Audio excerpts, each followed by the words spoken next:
Alright, good afternoon, good Sunday to everyone. Welcome to the stream. I'm Martin Wenzel, and we are in Microsoft Flight Simulator. And, let's see. We're at Gate 4 here at, what's the name of this airport? Let's get the airport name. Carrasco. General Cesáreo El Berisso International Airport in Ciudad de la Costa, Montevideo, Canelones, Uruguay.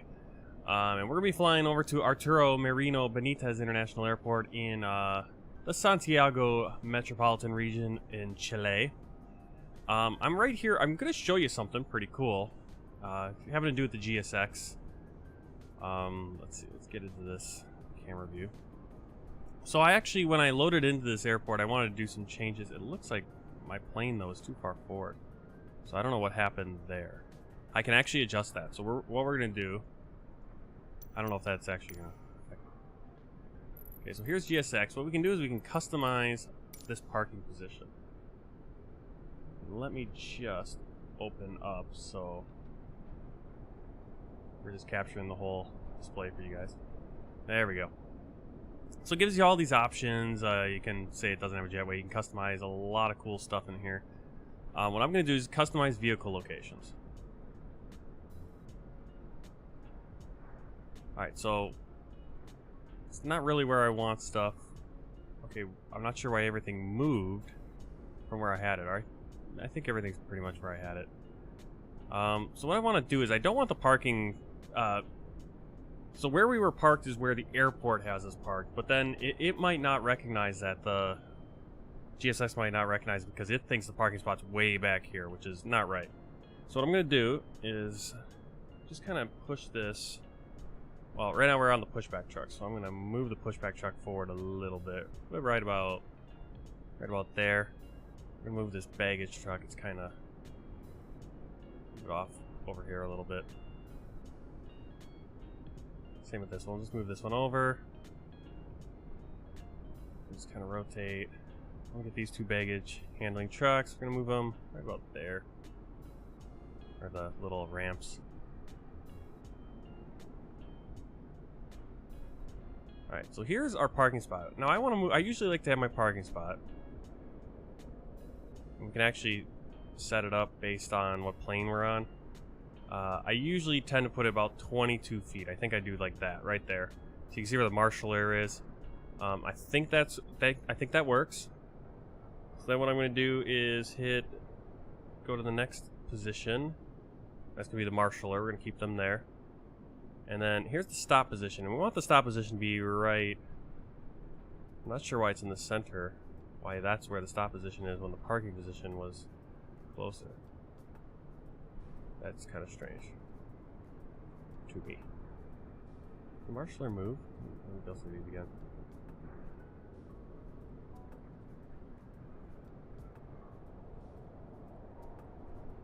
I went too fast. So this is the parking. Oh, I see. Why is the stop position in the middle of the plane like that? That's kind of weird. Alright, this is weird and this section. I don't know how to actually change that. Let me see. I was just doing this at our arrival airport and didn't have this kind of issue. It changes. Huh. Interesting. Alright, and I can do this for all the gates. I'm just going to do it for ours because that's where we're at. So I just wanted to kind of show you. Show it. No, Sasha, I don't have the weather radar working. I don't know why. I have the sim bridge, and all that. I think it's because that's only... I thought it was for development. I haven't seen it, though, pop up here in the development version. I'm on the latest development version. I have sim bridge running.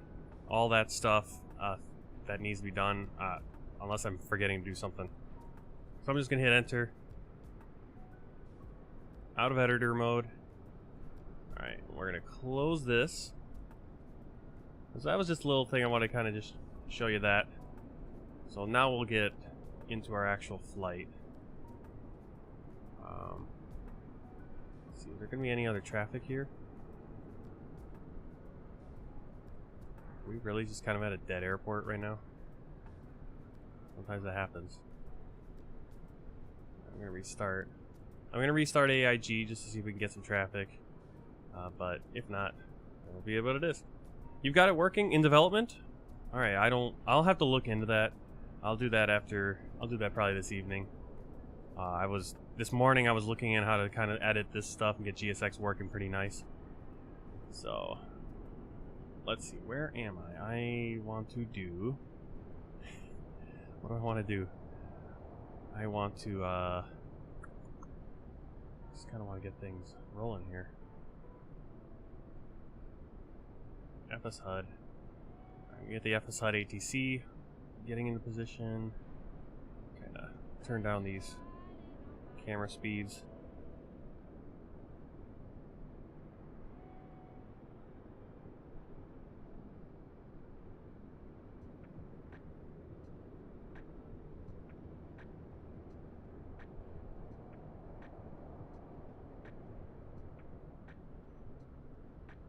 See what happens with GSX. Now GSX might not think I'm in the parking spot. And there, oh no, it thinks I'm in there. Reposition aircraft, I think. We can do that. We're at gate 35.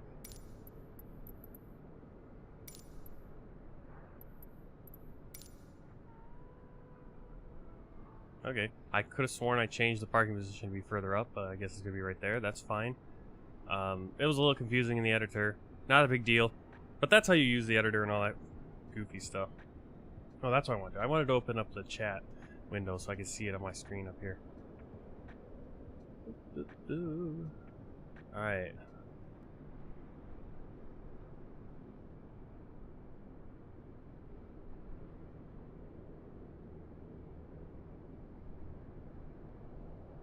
Okay, so we are at the gate. I'm gonna get this flight started. Let's see if I can extend the jetway. So I believe these jetways are... these are the Latin VFR ones. Let's see, upgrade jetways.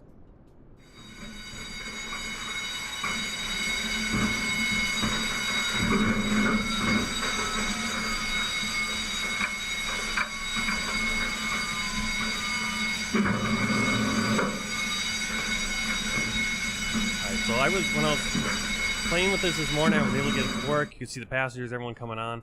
Of course, probably now that we're actually going to try to do it, it'll get goofy. What I want to do is I want to get the catering service. And I want to get the fueling. Hopefully this stuff shows up right. And we're going to get inside the plane. It's a little bit dark, so I always forget which one's the flashlight.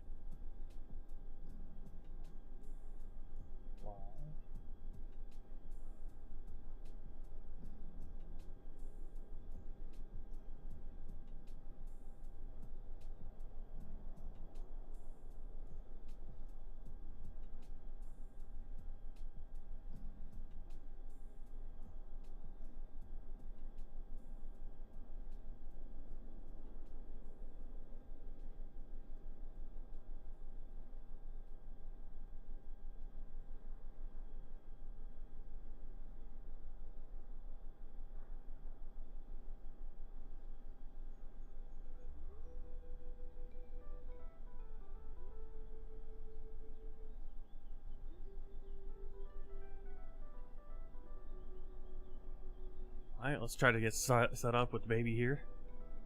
I'm not sure what you mean. If you can't working, I can be ATC, tell what gate.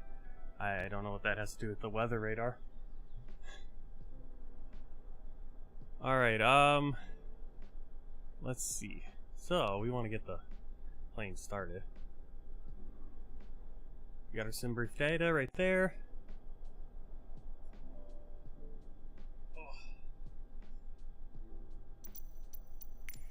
See if we can call for the GPU as well.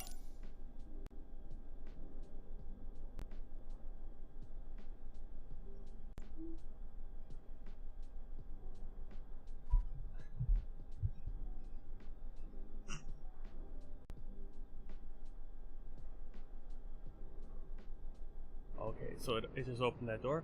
There we go. Jet aviation is rolling on. Oh, what's that front door not open? Well, he's gonna walk through that door because again, for some reason we don't have control over all the doors here in the A32NX yet for some reason.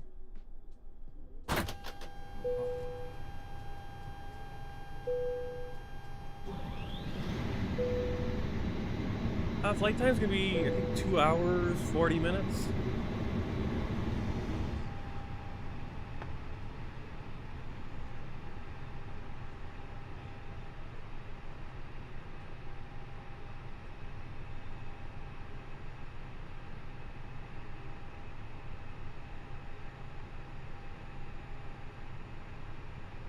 So we're gonna get up here, turn on battery. I'm not sure why it's already going. I don't have external power. Oh, it is on.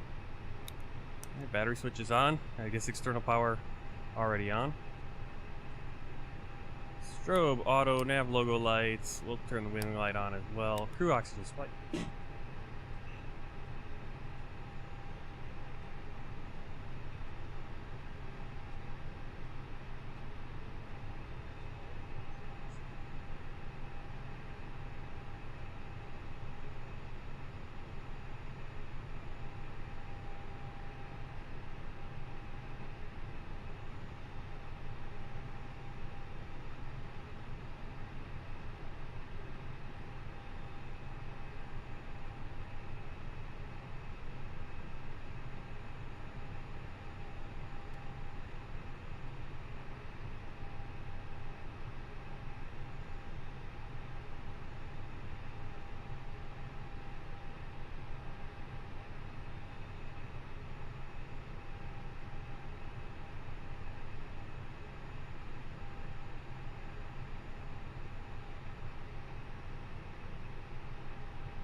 Alright, catering service is done.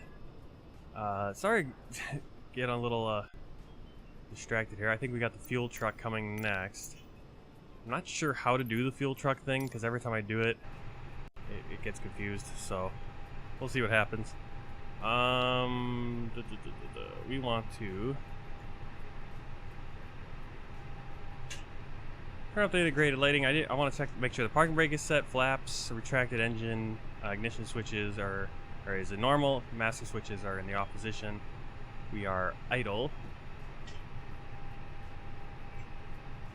Let's see.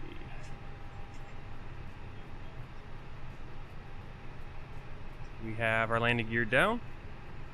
Nose wheel steering, anti-skid on. Glare shield will turn this up, and we'll get this brightness going too. Flight directors are already both on, and up top nav 1, 3, and 2. Do some fire tests.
Hi.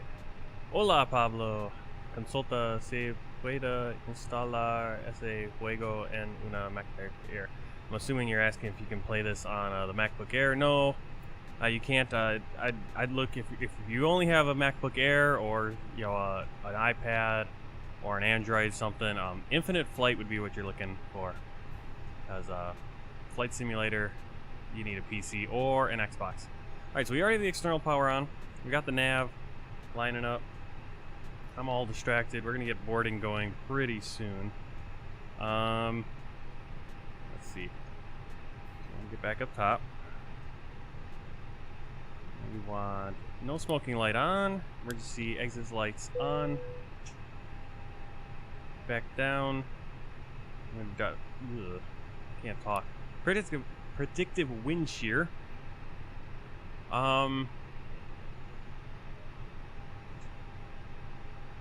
We'll get the Q&H put in. Alright, so you're gonna go by Tendré que comprar una PC. Are you asking what PC you should get? You're gonna need something pretty good PC wise. Depending on what you're doing. I mean, I'm streaming and I've got 2 screens, it's big widescreen. I'm only running like a 1070 GTX, the NVIDIA card. But I have an i7, or like the equivalent to the Intel i7 from AMD, the whatever that is. And I have all the specs for my computer. So what I have would be a good starting point for Microsoft Flight Simulator. You can see what I can do. I can stream, but obviously I'd like to upgrade that graphics card. All right, we don't want those lights on yet. Yeah, and if you don't want to build one, there are things like Alienware. There's lots of different places. Alienware is kind of the big one that everyone knows, but there's more. Yeah, thanks, Sasha. Yeah, you guys can help. As I said, I can kind of look, and we can kind of look and see what there is available. All right, let's get stuff going here. Let's get GSX. We'll request the boarding.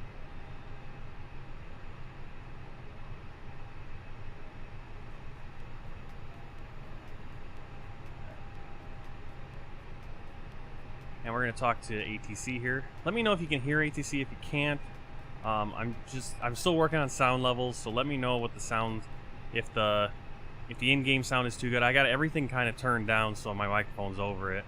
But I was listening on my phone earlier and it sounded pretty loud. So let me know if you'd like everything turned down just a little bit more.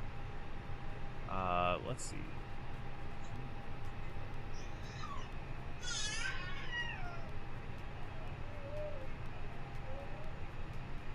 Carrasco Tower, LANCHILE 409, gate 35. Request clearance to Arturo Merino Benítez with information, Yankee. LANCHILE 409, clear to Arturo Merino Benítez. Via 1 Mike Ujimi departure, runway 24, initial climb, flight level 30, then as filed, squawk 6554. Cleared to Arturo Merino Benítez via 1 Mike Ujimi departure, runway 24, initial climb, flight level 30, then as filed, squawk 6554, LANCHILE 409. LANCHILE 409. Oh, for a new PC, I mean, if you build one, you could get a really decent one. I mean, I built this one 6 years ago when I built the original. I've added upgrades and swapped things out to update things. But the original, I think I spent, monitor, speakers, all the stuff together. I think it was $1,800. You could easily build one. Probably that much. You could, again, it all depends on where you want to spend money. I kind of got the latest things. I went with mid-range for the graphic card. I went 1070. I didn't get the 1090 or the 1080, but yeah, I'd say mid. 1,500 is where you're going to probably be. But there's always places where you can cut if you budget-wise.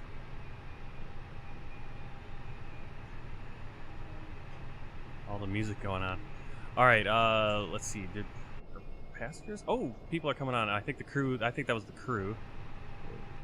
Can I get? There's the crew. Crew member right there, or one of the. All right, so the passengers will start boarding. We need to kind of get... Okay, is the baggage loading? Alright, so the baggage carts, they're going to get the baggage from the terminal. I don't know where they go, but they are there. And we can see passengers coming on. Pretty cool.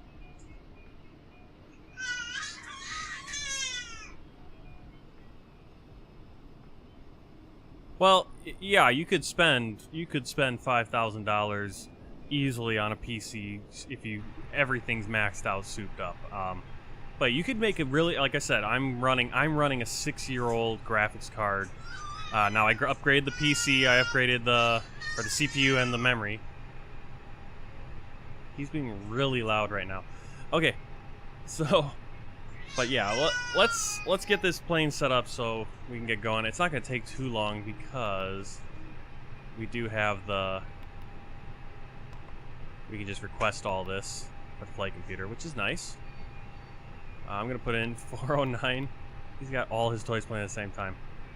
409 for the flight number. We're going from Sierra Uniform Mike Uniform to Sierra Charlie Echo Lima. Our alternate is same. I like that. Flight level 340 today. Double checking everything on the flight plan. Yes.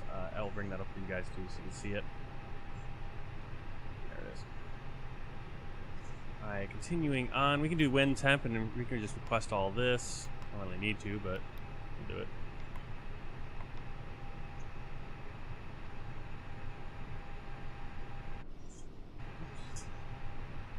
Actually, I want to get in here and get the passengers coming on for the plane itself. So payload. Get that. Start loading. Same with fuel. Fuel we need 7,000, so we'll go 7,100. We'll do that. 7,100. I like to just add a little bit extra.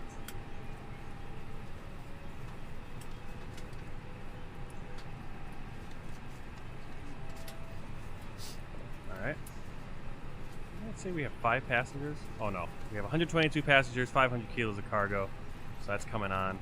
Outside, passengers are all on via GSX, but we're getting the cargo on now.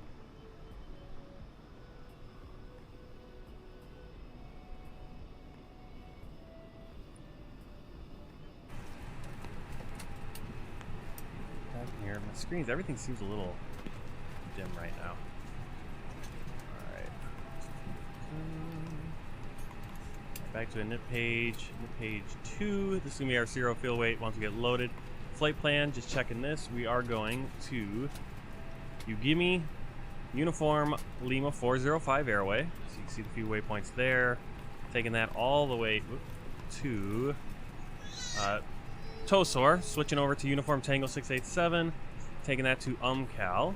And then we have a discontinuity. That's going to be our star coming in. So let's clear that for now. Go to back up top. I always forget which plane I'm in. I'm in the Airbus today. This is World Tour Flight 172. We're in the Flybywire Airbus A320, the A32NX mod. We are departing runway 24, and we're going to be taking Dagoose 1 Mike Sid. We're going to be transitioning at Ugimi, or that first waypoint, Ugimi. Again, we have that discontinuity. Just clear that out. We're good there. Check the radio nav page. Don't really need anything on there. We'll put in our arrival data. Performance page, same thing. Once we get loaded up, I'm going to get SimSmart, the calculator, loaded up so that we can use that.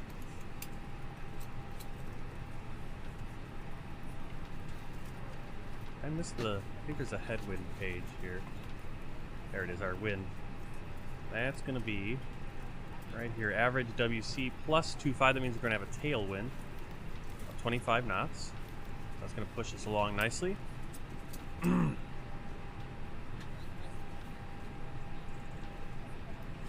need lots of flying. You need lots of flying on Vetsen. Behold, for 2 hours last week on Vetsen. You don't need it has nothing to do, you don't need a super powerful, crazy computer for VATSIM.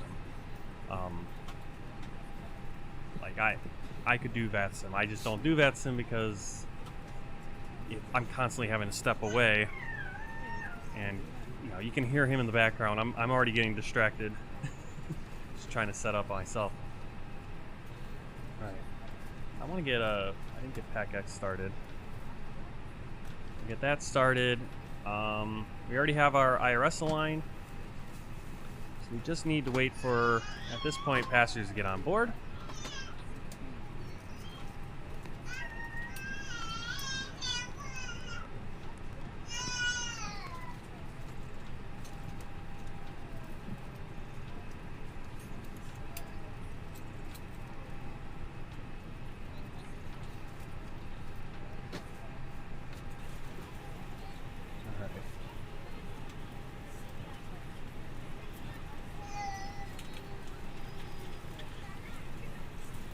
Oh, okay. I see what you're saying. Fuel.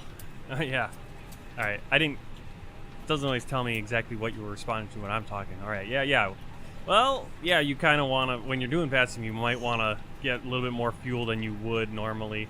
You should have enough, but yeah, VATSIM, especially if you're in a busy area, you could be holding for quite a while. So you want to be aware of that. All right. Checking out got 54 passengers on. I can always speed that up. I'm going to turn off the sim brief and bring up the calculator. We'll start filling that up. Why is my calculator so big? Why is it so big?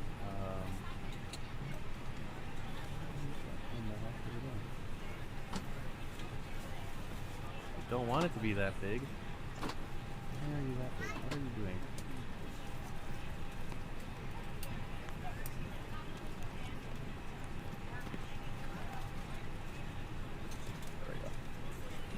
Okay, so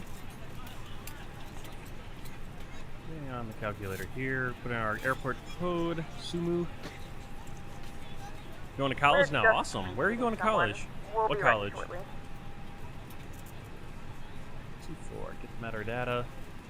Wind 350, 7 knots. Outside air temperature 20 degrees Celsius. QNH 1024. Dry runway. Anti-ice we're going to have off. Takeoff weight. We'll get that a little bit later, so we have to wait on some of this.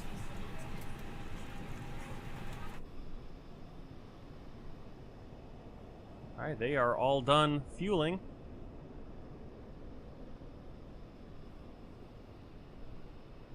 Aren't fueling, loading up the cargo. So we can actually close that cargo door. That's what that little beep was. Well, actually, it's going to close on its own. Awesome. Sun's starting to rise here in Montevideo, Uruguay. There's our tug. Speed this up.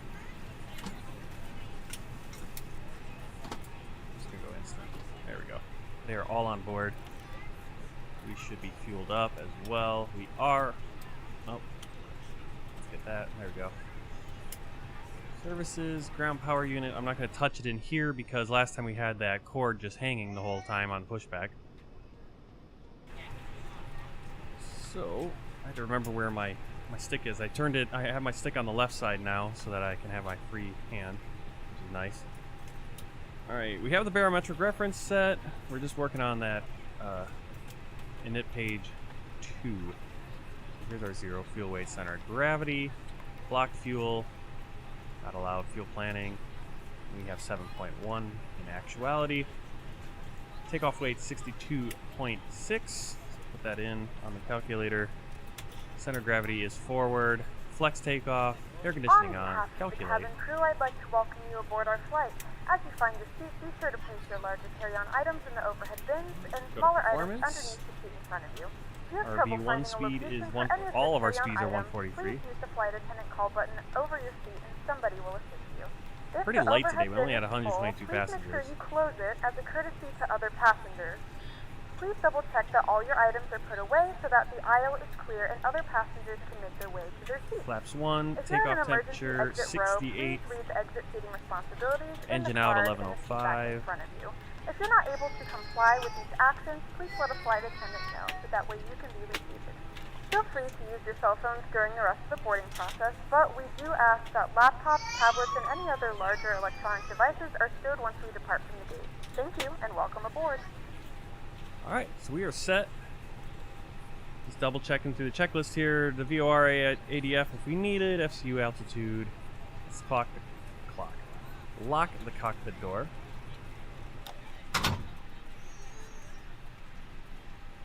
Flight directors both on. EFIS is Arkin 10. Let's start at the APU.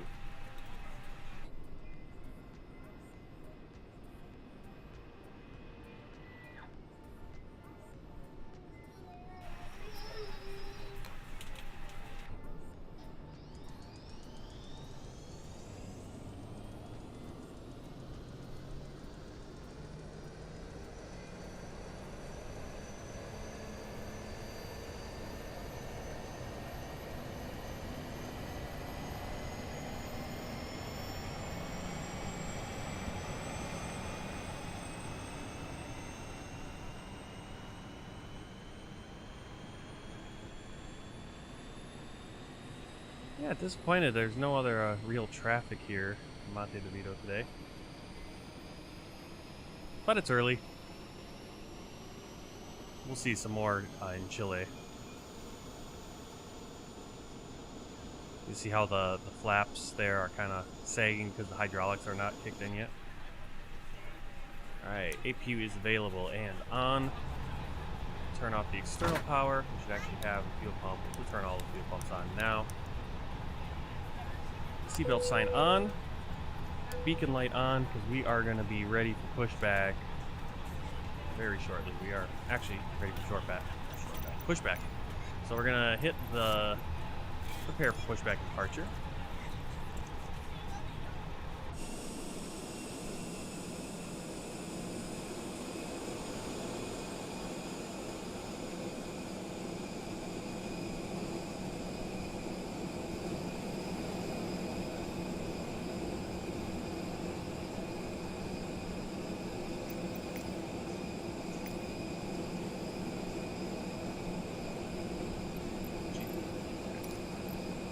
Dismiss GPU. Awesome, there it is. Okay.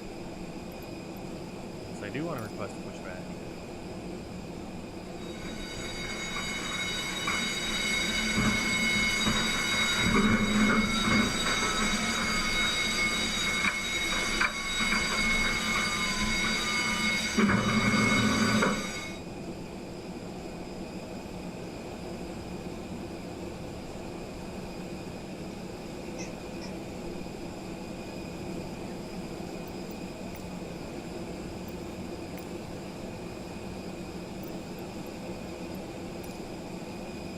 Are we going to get rid of the GPU? See, this was confusing because here it is. Do I have to disconnect it there? I said to dismiss it. I wonder if there he is. Okay, good.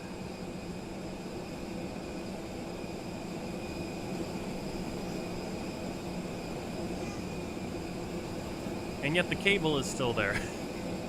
So still having that issue here with the Airbus.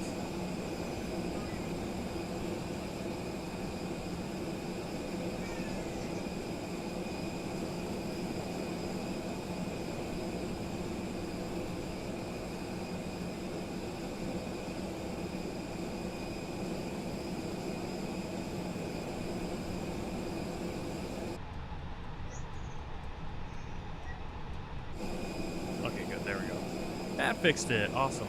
Alright, she's gonna lock the gear.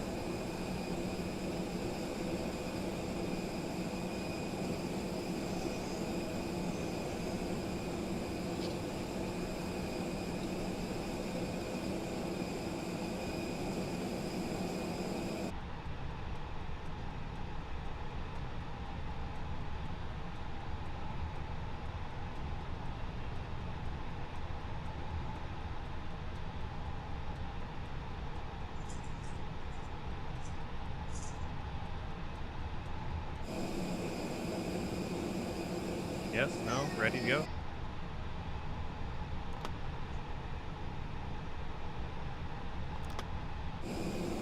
What's going on here? Oh, it seems can I ever get like a whole thing that works? Continue pushback.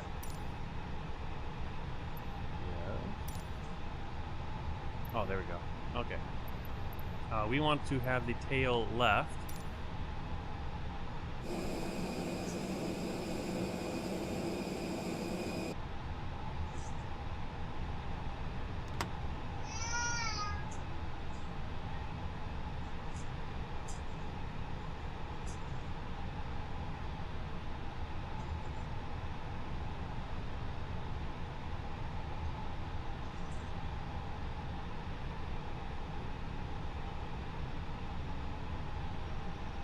Bienvenidos a bordo de un nuevo vuelo junto a LATAM.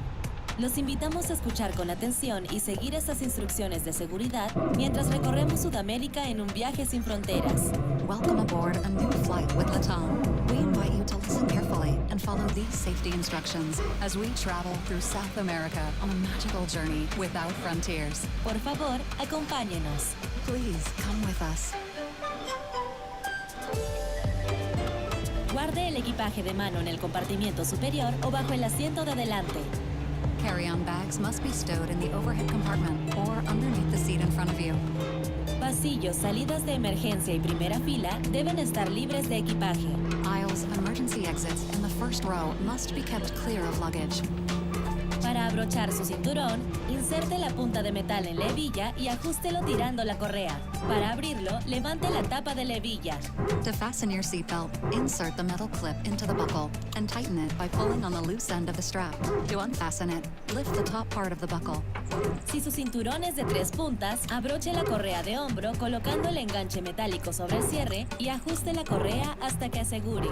Para abrirlo, presione el botón. If your seatbelt is a 3-point belt, fasten the shoulder strap by placing the metal clip over the latch and tighten the strap until it fits. To open it, press the button. Ajuste su cinturón de seguridad cada vez que la señal se ilumine. Fasten your seatbelt whenever the sign is illuminated. Le recomendamos mantener su cinturón de seguridad abrochado y visible durante todo el vuelo, aunque la señal esté apagada. We recommend keeping your seatbelt fastened and visible throughout the flight, even when the fasten seatbelt sign is off. Los pasajeros deben cumplir con las instrucciones de la tripulación, de letreros y señales luminosas. Está prohibido fumar, inclusive cigarrillos electrónicos. Manipular los detectores de humo en baños está prohibido por ley. Passengers must follow all instructions given by crew members, signs, and lights. Smoking is forbidden, including electronic cigarettes. Tampering with smoke detectors in lavatories is prohibited by law. Dispositivos electrónicos pueden ser usados durante todo el vuelo solo en modo avión. Electronic devices may be used throughout the flight in airplane mode only. Computadores deben estar apagados y guardados durante rodaje, despegue y aterrizaje. Teléfonos móviles o tablets deben ser sujetados o guardados en el bolsillo del asiento. Computers must be turned off and stowed during taxi, takeoff, and landing. Cell phones or tablets must be held or stored in the seat pocket in front of you. Si se le cae un dispositivo en el asiento, no intente sacarlo y avise inmediatamente a la tripulación. If you drop a device into your seat, do not try to remove it and immediately notify a crew member. En preparación para el despegue, asegure su mesa, ponga su respaldo en posición vertical y guarde la pantalla plegable si su asiento la tiene. In preparation for takeoff, secure your tray table, put your seat back in its upright position, and stow the video screen if your seat has one. Este avión tiene 8 salidas de emergencia con toboganes que pueden ser usados en una evacuación. Todos los toboganes pueden ser utilizados como balsa. This aircraft has 8 emergency exits equipped with slides that can be used in an evacuation. All slides can be used as life rafts. Un sistema de iluminación de emergencia le guiará hacia las salidas. Localice su salida más cercana, la que podría estar detrás suyo. En caso de evacuación, deje sus pertenencias a bordo. An emergency lighting system will guide you to the exits. Locate your nearest exit, which may be behind you. In the event of an evacuation, leave your personal belongings on board. Su chaleco salvavidas se encuentra ubicado debajo o al costado de su asiento. Your life vest is located under or beside your seat. Retírelo de la bolsa, páselo sobre su cabeza, abroche la cinta en la parte delantera y ajústela a la cintura. Al salir del avión, inflelo tirando la manilla roja o soplando por la boquilla. Una luz se activará al contacto con el agua. Remove it from the bag. Slip it over your head. Fasten the belt at the front and adjust it at the waist. As you leave Flaps, the aircraft, that's inflate two. your vest by pulling the red position. handle or blowing I have to into the remember how to tube. do my A flaps. light will activate upon contact with water. Si la cabina pierde presión, máscaras de oxígeno caerán automáticamente sobre su asiento. Tome la máscara y póngala sobre su nariz y boca. Deslice la banda elástica alrededor de su cabeza, ajústela y respire normalmente. Coloque su propia máscara antes de asistir a niños u otras personas. If the cabin loses pressure, oxygen masks will Alright. automatically drop Auto down from brake. above your seat. Set Pull the max mask for toward you and place it takeoff. over your nose and mouth. Secure the Anti-needed elastic nose lights. band around your head. Adjust it and breathe Taxi, normally. turn off lights Put on your on. own mask first And before weather assisting radar children and on. It others. is inoperable. Para más información, Train, I lea love it. nuestra tarjeta con información de seguridad ubicada en el bolsillo que tienen That's al all we frente. For more Okay, information, taxi. please read our safety information card located in the seat pocket in Carrasco front of Tower, you. LANCHILE 409, runway Gracias por 24, su ready for atención y por departure. preferir volar con LATAM. LANCHILE Thank you for your 409, attention line up, and for runway choosing to 24. fly Okay, with that's not right. LATAM. Should we give me taxi? Line up, runway Okay, I guess 24, we'll LANCHILE figure out our taxi. 409. That was Que kinda tengan un buen viaje. weird how they had We that. hope you enjoy your trip. Oh. They've changed it. That was weird. I was ready for departure and then West pushback and start. Carrasco Tower, LANCHILE 409, request pushback and start up. LANCHILE 409, pushback and start up approved. Pushback and start up approved. LANCHILE 409. Already did that. Carrasco Tower, LANCHILE 409, request taxi. LANCHILE 409, taxi to holding point, runway 24, via Delta, Bravo. Taxi to holding point, runway 24, via Delta, Bravo, LANCHILE 409. Alright. This is going to be my first flight using the stick on the left and the throttle on the right. I think for much of the flight it'll be fine, but this is going to be a little strange taxiing like this. But it frees up my right hand to be able to do other things in the cockpit and still be able to Please note, steer. cabin lights will be dimmed for departure and landing. If you require additional lighting, there is a reading light on the panel above you.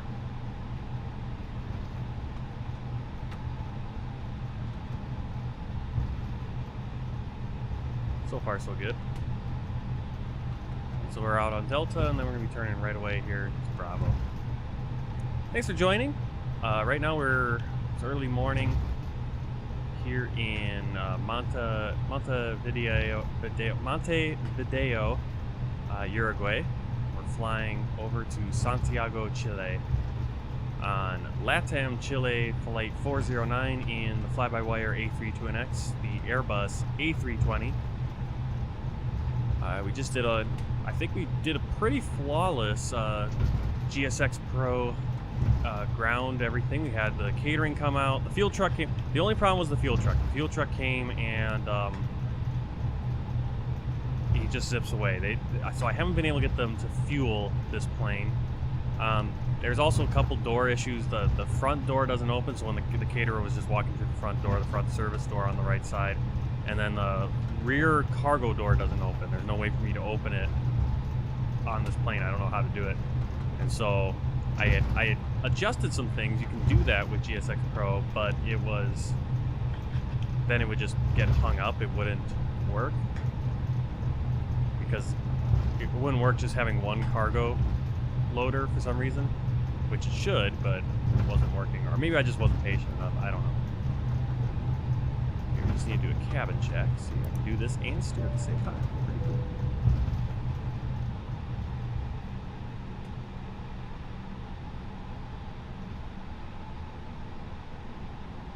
We have all green on our. Oh, I thought I did the takeoff. The big test. There we go. Normal. We're going to switch to Tara. Turn on our landing lights. And nose to take off. Don't check anything else. Looks like we're good there. Let's get our clearance. Okay, something's messed up with the ATC, with my ATC. It had the clear for ready for departure earlier, and then it got out of order for some reason. So we're already cleared for departure, so let's get on the runway. Day's been good. We went to the Chinese Christian church here in Milwaukee, and That's always a long service. They are, I don't know what their background is, if they're Baptist or what it is, but they go for the long sermons. A little bit longer than we Lutherans do. It was about 2.5 hour church service, and I was like, oh. And then we ate lunch there too, but it's nice because all my wife's friends are there. Obviously it's a large Chinese Runway congregation. 24, So. cleared for takeoff. LANCHILE 409er. Alright, we are cleared for takeoff.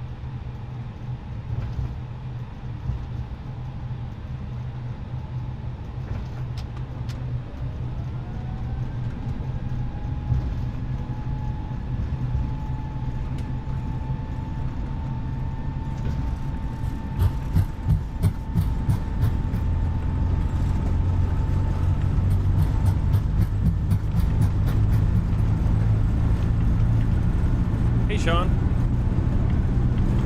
Yeah, for 5,000 pounds, I mean, you gotta probably have the best graphics card, stuff like that. Rotate. That was actually a better rotation than I do with my right hand.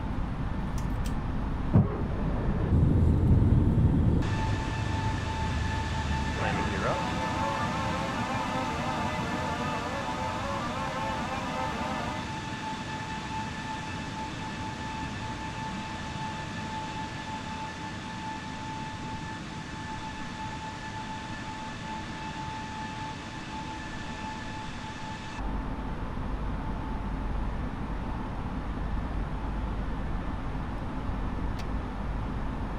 Thrust lever to the climb indent.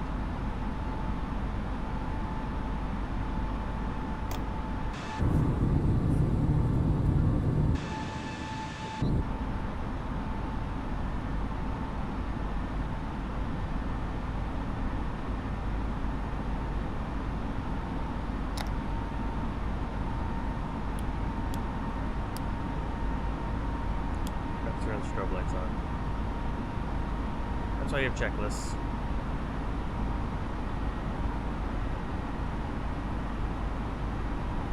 LANCHILE 409er, contact Carrasco, approach 119.2. Contact Carrasco, approach 119.2. LANCHILE 409er. Carrasco approach, LANCHILE 409er. 1 mic, departure at 2,600. LANCHILE 409er, radar contact, continue climb, flight level 120, altimeter 3024. Continue climb, flight level 120, LANCHILE 409er.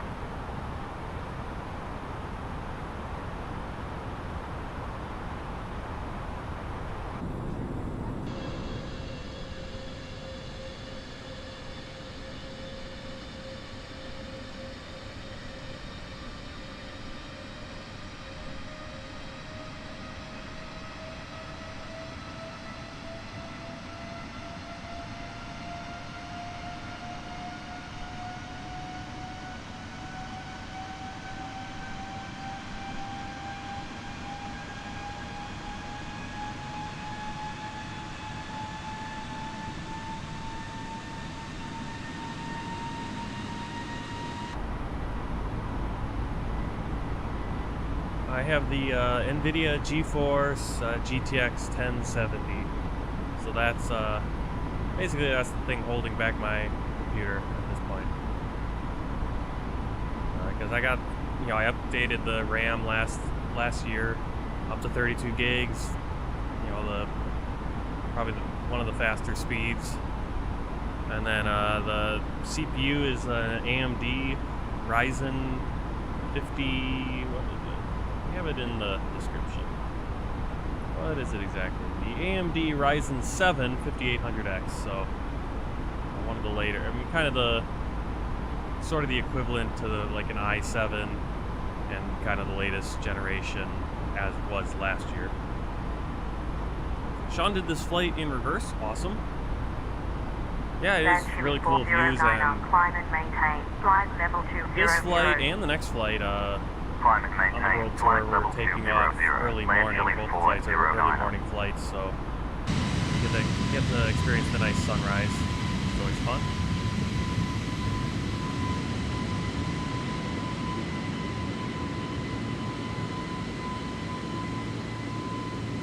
Speaking of sunrises, there's the sun rising. Kind of.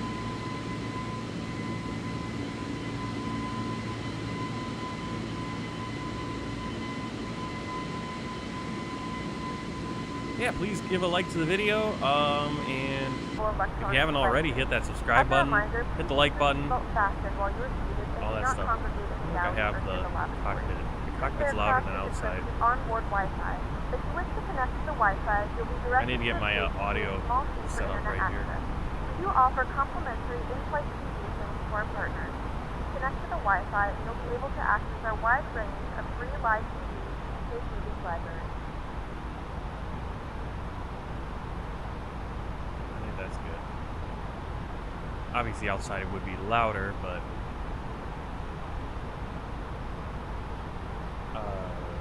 is there two legs, one after each other? I'm gonna see. It's either gonna be, I want to get 2 flights in the night, so we'll try to do, let's see, what's the next flight? Next world tour flight here is the going Chile to Chile.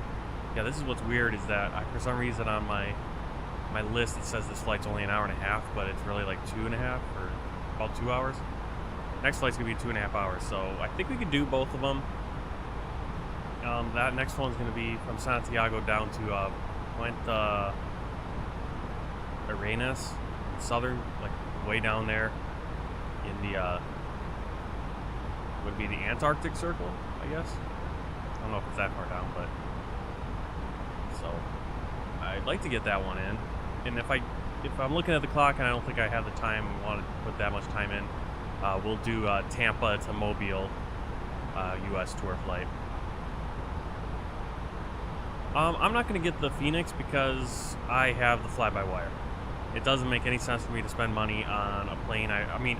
It is the current engine option. It is a different plane technically. It's the Airbus A320ceo current engine option, not the Neo, the new engine option. I've heard really good things. I know other streamers they fly it, but I think it is a little bit further along. I think in the in some areas than the Fly-by-Wire. But again, you got to remember Fly-by-Wire is free, and it's it's people doing it on their own time. It's not a company, a production developer that they can devote because they're making money when they sell it. They can devote that time to really get everything going. And I already bought 2 PMDG planes, and so I don't really need to double up on the A320. Flight level 250. Hey, Texas boy, Montevideo Center 126.3. Climate maintained. Flight level 250. Contact Montevideo Center 126.3. Land Chile 409. Montevideo Center, Land Chile 409. Inbound, Ujimi at flight level 190. Climbing, flight level 250. Land Chile 409er. Radar contact. Continue climb. Flight level 250. 17-hour flight. Where are you flying from? Continue Where are you flying climb. from? Flying to. That's cool. Land Chile 409. Like I said, I've tried to do a few long hauls. The last time, 2 times I tried, it was a flight from Tel Aviv to New York. First time was more user error, my fault. Second time, we should actually have landing lights off. That message there. You can let the passengers get out. So screwed that up. And then the second time I tried it, the sim crashed 5 hours into the flight. I think it's like a 10, 11-hour flight. So no luck on that long haul. I have done others. I'd like to do one in the future. Wasn't in the cards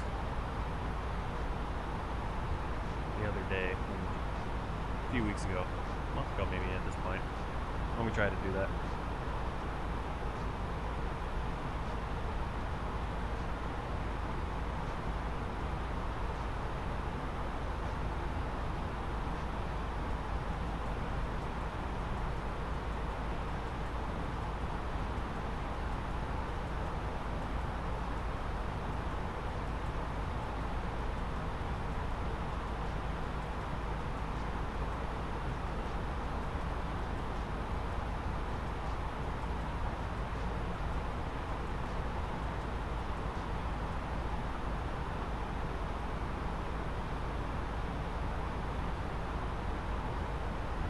see where we're. Okay, we're flying into LANCHILE 409er. Proceed to kind of into that inlet. I don't know what it's called, but into we're gonna fly past Buenos Aires. 124.5.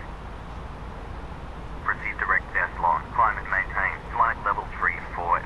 Contact the Safer Center 124.5. LANCHILE 409er. The Safer Center, LANCHILE 409er. At flight level 250. Climbing. Flight level 340. LANCHILE 409er. Radar contact. Continue climb. Flight level 340. Continue climb. Flight level 340. LANCHILE 409er. Dubai, Tokyo, Sydney. Okay, so it's a few Radar legs. contact. Expect 06 Alpha Lima Foxtrot Alpha. Arrival. Alpha Lima Delta India Kilo. RNAV. Approach. Runway 06. Report when ready for descent. Which Dubai airport is that? Expect 06 Alpha Lima Foxtrot OTBD. Alpha. I thought Lima Dubai Delta was India Kilo. OMBI RNAV. or Approach. Runway OMBD. 06. Report when ready for descent. Land Q4Q0. It probably does. Land Let me check my Q4Q0. Ready for descent. actually check the SIM brief. Land Peru 2420. Proceed direct Foxtrot Delta Oscar. Maintain flight level 330. Proceed direct Foxtrot Delta Oscar. Maintain flight level 330. Land per Q4Q0.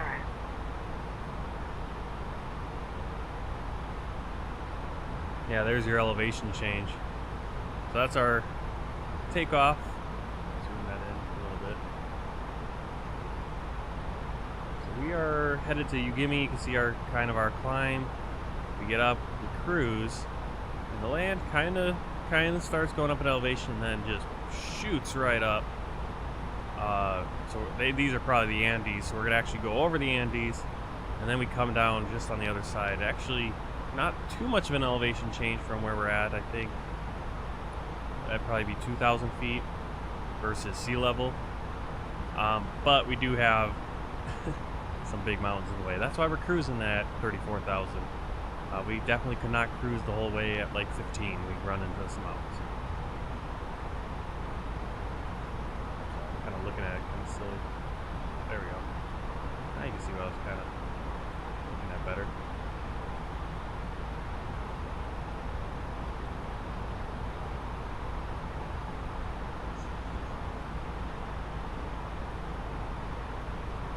Avianca 87. Radar contact. Expect Sierra November Tango 7 X-ray. Arrival. Echo Zulu Yep, it's Echo those 1. mountains. ILS. Yankee. Approach. Texas Runway boys in the 35. 787, Report and then when your ready buddy's for gonna be in the descent. 737.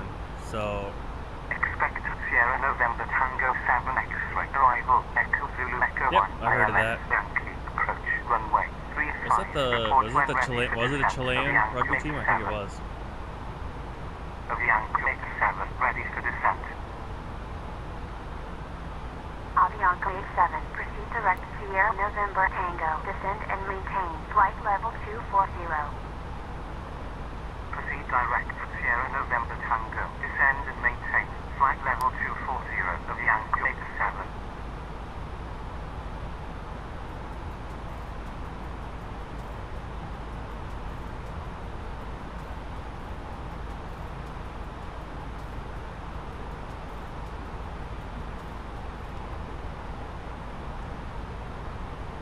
Yeah, a big thing that the Phoenix has is that it does have the separate screens for the FMS, first officer and captain, or the left and right.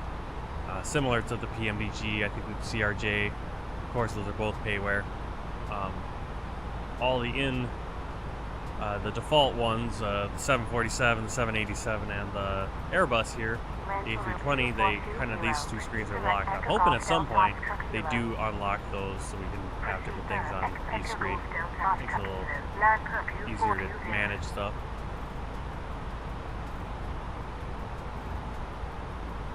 If I have one tip about VETSIM, well, I don't use it that much, so you'd be the one to give the tip. I've only used it a few times. I guess number one tip is know what you're doing before you go in there. Land Peru 2420. Descend and maintain flight level 260. and don't use it. I know some people. I see this disagreement and argument on some of the VATSIM, I think the Facebook page people post about how people use it simply as like multiplayer.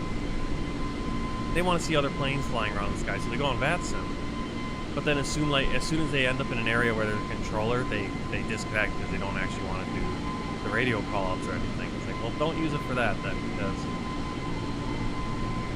it's a little rude to, you know, some of these controllers don't go on until they see some people flying, you know, flying in where they want to cover. They see there's a lot of planes in a certain area, and they're like, hey, I'll jump on and do area coverage there, or whatever it is.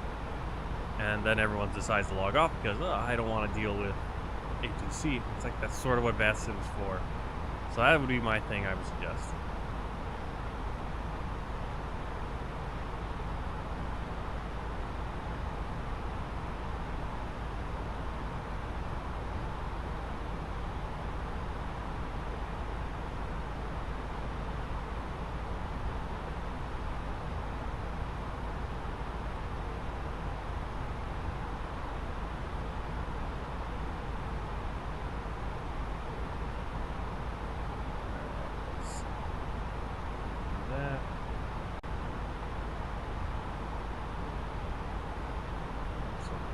Cesáreo is going to be right up there, kind of in the metro area.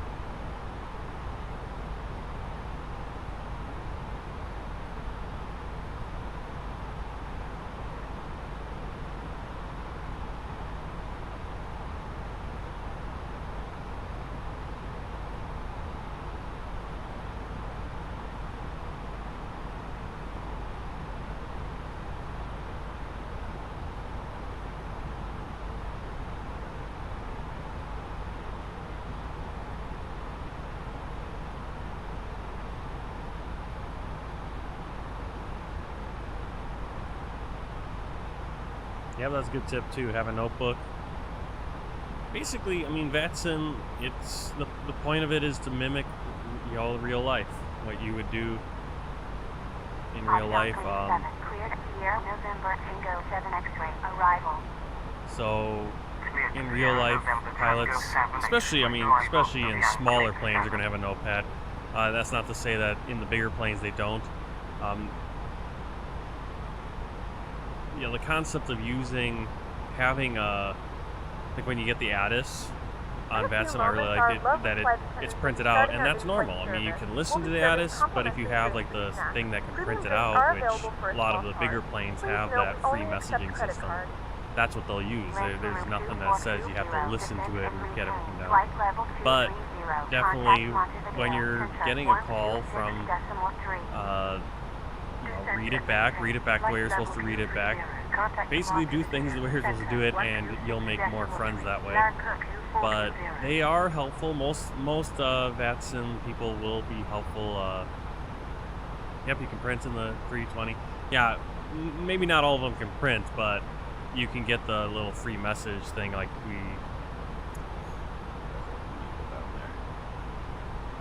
this little screen, I think. You can actually read your messages. Now on the A320, you can print them out. I'm not sure how to get messages to show up on here. I don't know if that's modeled. But like the Boeing, the 737, I don't think you can print because I've not noticed a feature like that, and I would think PMDG would put that in, considering that Flybywire did it in the A320. So if that's available, I would think they would have done it.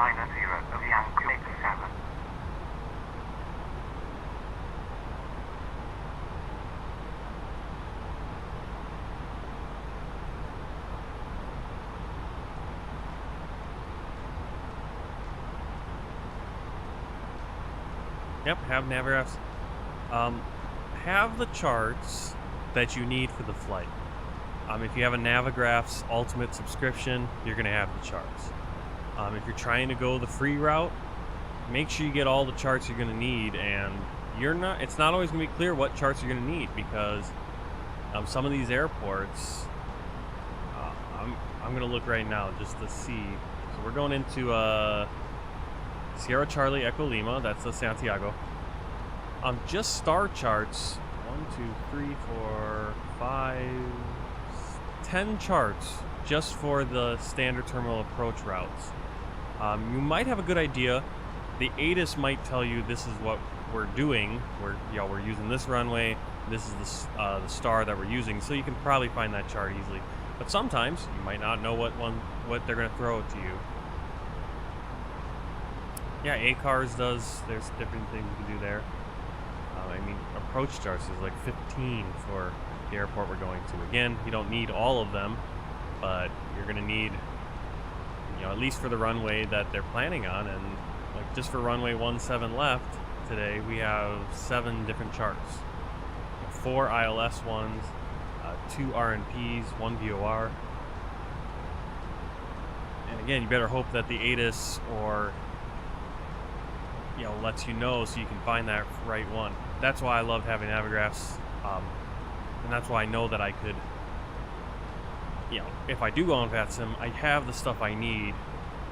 When they say, hey, you need to use this star, and I go. I had one time where they gave me a star and I couldn't for the life of me find the chart because I couldn't understand, because they were just sounding out the star, right? They were saying, our star tonight, or this on our arrival here is going to be UMCAL 6C, 6 Charlie, right? UMCAL. Well, I was hearing it and I couldn't understand, take the word he was saying and then translate it to what the star actually was. And sometimes I should have just said, hey, can you spell that out? And that probably would have helped. I think I finally figured it out, but it took me a little longer than it should have. Contact the station. Approach 118.05. Yep, I'd say get it for the month and try it out. See how you like it. I think you'll like it, so you might as well get it for the year. If you're flying all the time and you're going on VATSIM, it's well worth it. Because you're going to use the charts. I use every flight we do. I use the charts. It helps. Is it 100% necessary in Flight Simulator to have the Navigraphs? No. I mean, I did enough flights in X-Plane and didn't have Navigraphs back then. And I did, I got on the ground. But it's really cool to actually have the charts in front of you and how to do it. Flight level 330, Argentina 1361.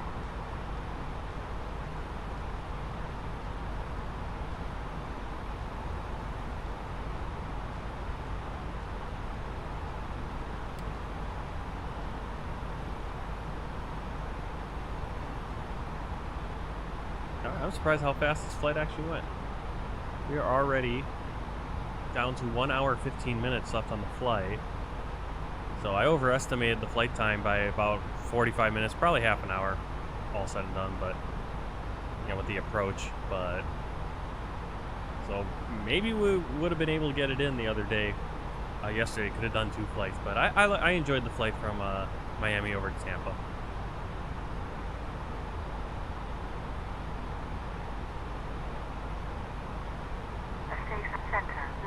Yeah, if you're just playing in your office, you can probably get away with Foxchart. I like to use Navigraphs, especially so I can show you guys, and then I have it right there. Navigraph, yeah, it's great for tracking. They got the little tracking thing, which is, I don't know if that's realistic or not. I'm sure possibly that they have something similar on the planes. I don't know why you wouldn't be able to. You have Flight Aware, where you can track people's flights. Really good for that, so I like it for that. I also like it because I always have the charts I need, so I don't have to spend time looking. That's one thing I don't have to spend time working on. I can put my time into making graphics, making sure the flight simulator's working, all that stuff. I don't have to worry about finding the charts. Even ChartFox doesn't have everything, and it's not always up to date. And with the Navigraphs Ultimate, you're also always keeping your nav data up to date. And if you have your nav data up to date, but you're using old charts, it's gonna be a problem. Like yesterday, for some reason, our nav data was out of date, even though I've updated it for September. I don't know why it was wrong, or why the nav And maybe it just updated and I didn't get the update in. But so Navigraphs was out of date actually. I couldn't find the charts for what ATC HUD wanted me to do, FS ATC HUD, which is really weird. So either that was out of date, and it could be possibly that was out of date, given the old ones that they're no longer using, because every month sometimes certain approaches go out and they have a new approach plan.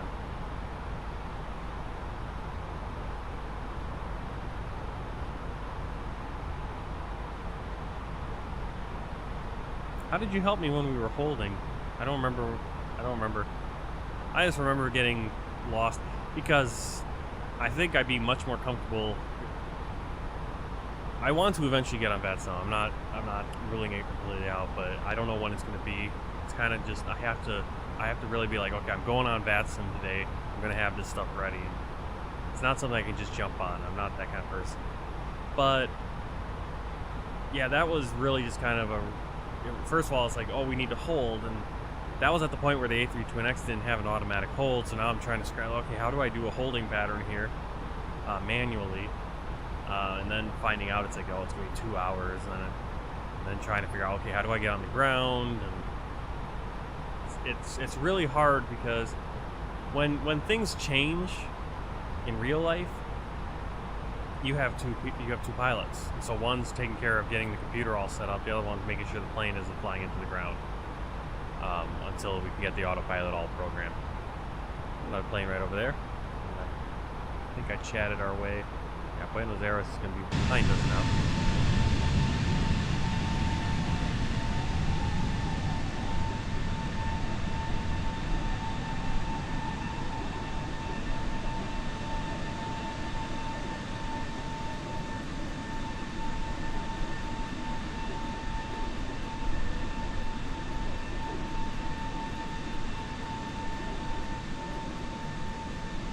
Oh, did I have ice on my window too?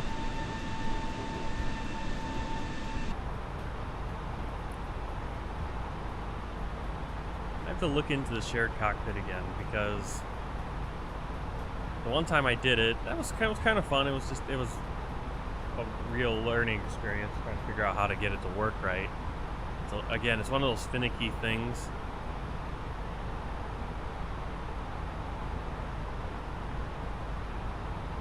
Don't know. Does it show the top of descent? I can't remember if it shows the top of descent. I know the PMDG does, but I don't know if this plane does actually show top of the descent. I usually do. You know, you've seen me do it. I usually just do a fix, which we can do right now. Actually, let's just set up a fix. And that's usually how I do it because I don't think it shows top of descent because the VNav isn't set up, I don't think, on the development version yet.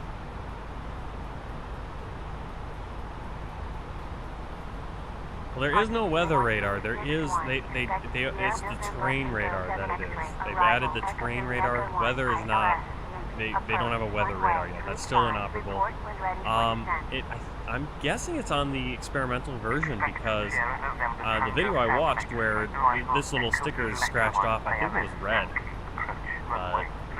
Like I said, I don't know what I have to do to make it work, other than I think it's still really actually on the experimental version. What top of descent, Sean? Yeah, I don't know. We'll have to pay attention to see if it shows up. I couldn't tell you. I know it's on the PMDG. I can't recall if this one actually does show it.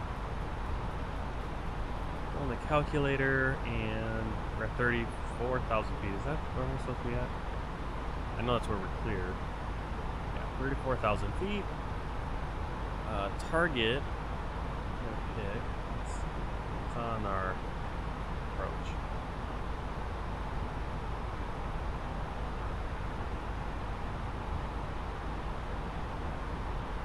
Alright, I'm gonna target 6,500 feet.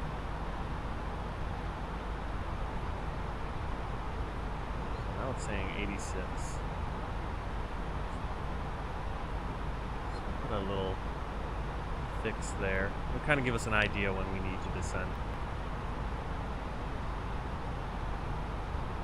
Let's team us.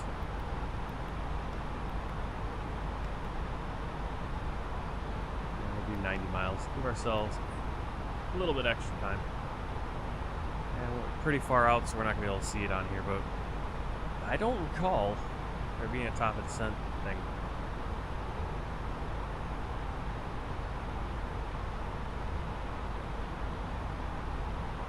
I just did it right there. That's how you do the fix. So you go flight plan. You click on the last waypoint. So here's the waypoint we're going to. It's shaded white.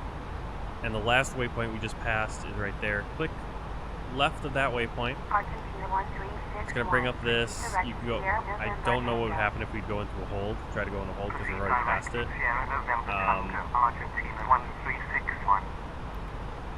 Yeah, that's...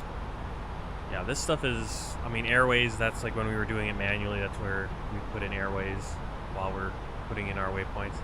But you go up here, fix info, and you put in the waypoint you want to use as a fix, or the runway, or the VOR, whatever it is. You put that point in, and then you say, okay, I want to do a 90 mile radius. I think radial, you can actually do this radius on a certain direction. I'm not sure how that works. I just do the radius thing.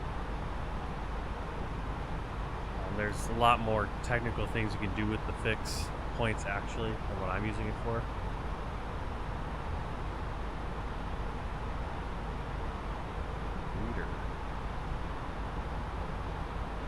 To another but exciting. Flybywire adds terrain radar. Oh, radar. New.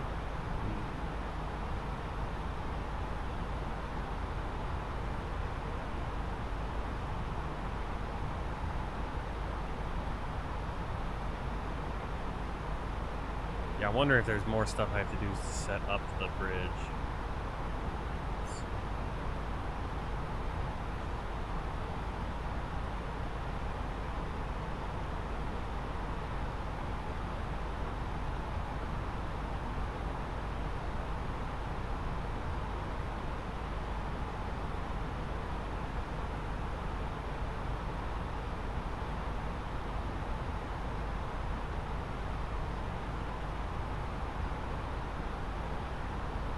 Yeah, I watched that video. I don't know.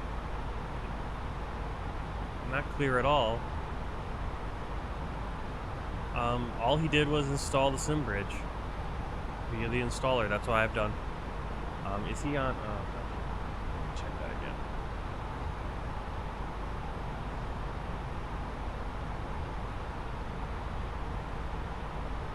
It's not on the. I think he's on. Let me see. This is exactly the video I saw where it was scratched off, and I made a point about, oh look, they scratched off the sticker finally. Yeah, he's on the experimental version because that sticker is red. That's what it is. I think it must be the experimental version, to be honest with you. I think the terrain radar is on the experimental version. Obviously the updated payload for the EFB is right here. You used it. You see where passengers are seated, where our cargo is kind of stored.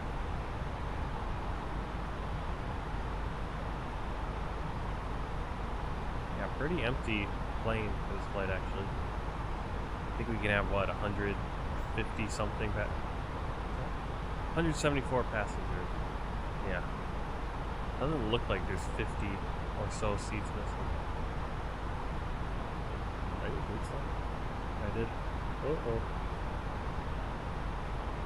Actually changing the center of gravity. Yeah, I can move passengers around actually, so what's this mean? How does that grayed out?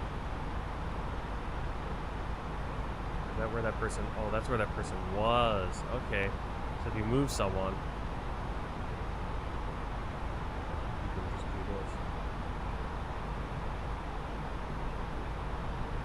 whoa, why'd the cargo change? What were we at? We were at 500, weren't we? Why'd the cargo change? I don't want to do that. I'm not going to mess with that too much, otherwise I just wanted to move the passengers around. Well, there it is. It's not the weather radar either, it's a terrain radar. It's this one right here. It's just this, the terrain on the ND. It's a terrain radar. Weather radar is still inoperable because they still need to get, that's on Microsoft Flight Simulator's end, the Zobo's end. They need to get that working so that, that's why PMDG doesn't have weather radar. It's not a fly-by-wire thing. It's a Microsoft Flight Simulator thing. Weather radar is not available right now.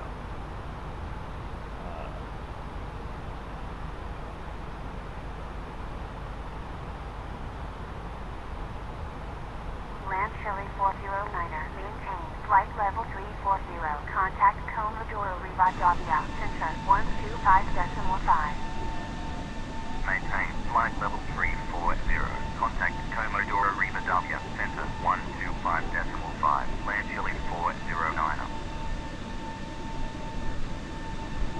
Commodore Rivadavia Center, LANCHILE 409er. Inbound, Nuxin at flight level 340. LANCHILE 409er. Radar contact. Maintain flight level 340. Maintain flight level 340. LANCHILE 409er.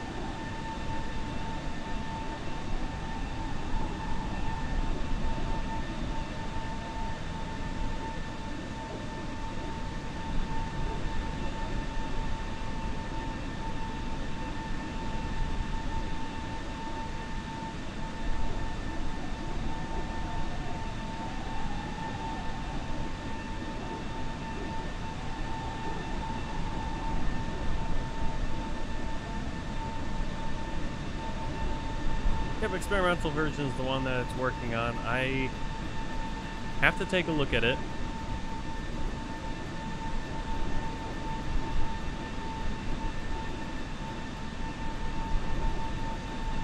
I'll have to do that off stream, because every time I try to do experimental and then, you know, I download the experimental, load into a stream, and then it doesn't work, and I don't need that frustration.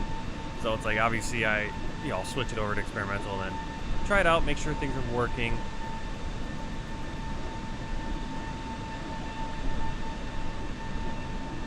And then go from there.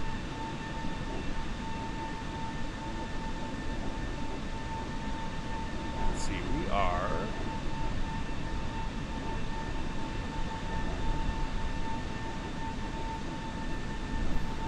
Yeah, we're not even halfway, but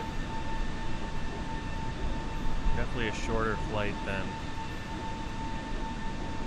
I was planning, or that I thought it was going to be. Not a bad thing at all.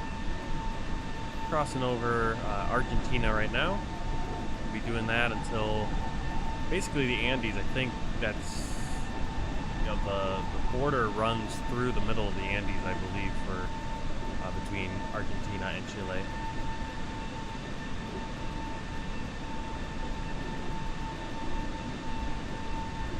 And I'm guessing the reason you have these two countries, because Argentina goes all the way down to the bottom tip of South America, and so does Chile.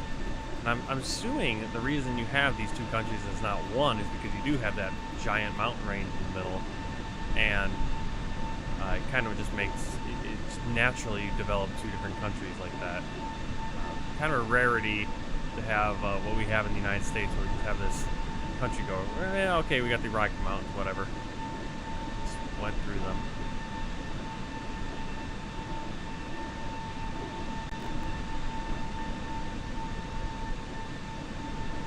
Do I have to take SimBridge? Do I have to uninstall SimBridge first? I'm assuming I just have to move over to experimental. I mean, that's the issue.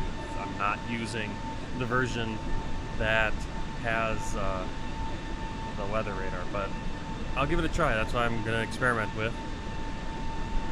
It's not something I can do in between flights right now, but let's see. The next flight on the world tour, I'm trying to decide which flight I want to do. I kind of want to do an American flight. I'm really excited to do this U.S. tour and get these in more. We'll definitely be doing one tomorrow at some point. I think easily tomorrow, if we do the we can get a couple World Tour flights in tomorrow for sure, because the flight to the Falkland Islands is only an hour. Let's see. Yep, so we got this next flight down to Punta Arenas, Chile is Sky Airline, and it's on the Airbus A321. We have the Airbus 320, so we're going to be in the Airbus again. And then also over to the Falkland Islands is going to be the Airbus. And then I made up a fictional flight from the Falklands into Argentina on the 737. I might revisit that and see if that's even necessary. That might be a different flight we can do. It might throw everything off.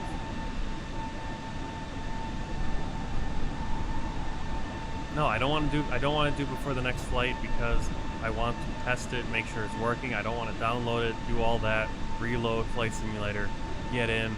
Things don't work on stream, and then we got dead air. I'm gonna do it.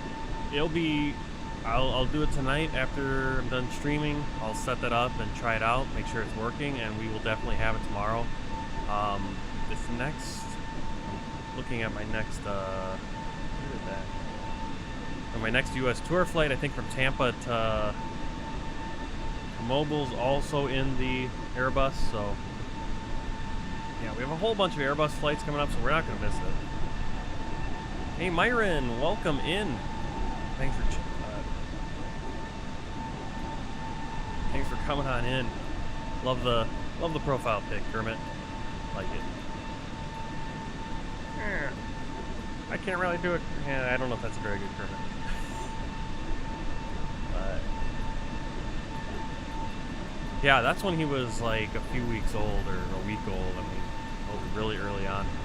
I think we need to make some more emotes. He emotes a lot more now, so there's I think a bigger selection. So I'm gonna have to add some more coming up here.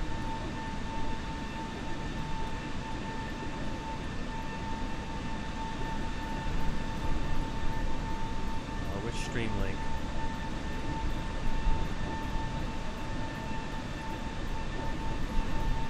Let's see.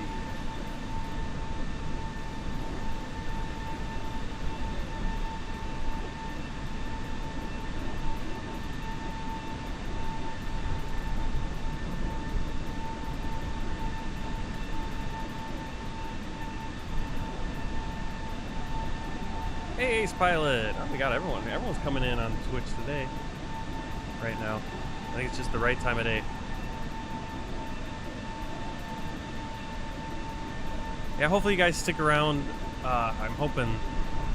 Like, I have the automatic... I have the ads on automatic right now. I wish there was a way for me to watch and see, like, when the ads are popping in. And maybe I'll switch back to no ads and I'll just put them up when it makes sense. Because right now they're rolling. I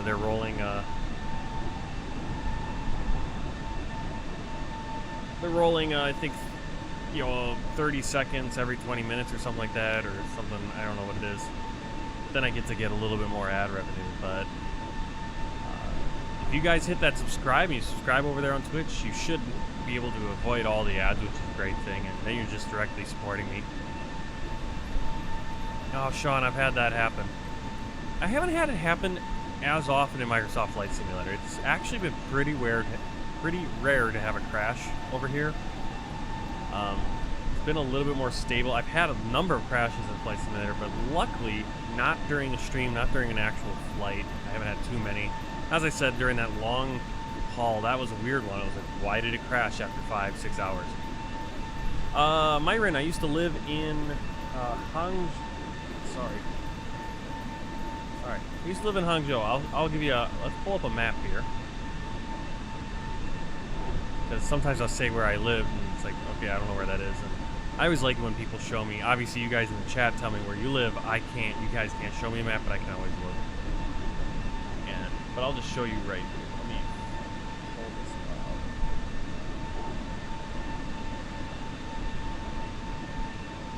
No.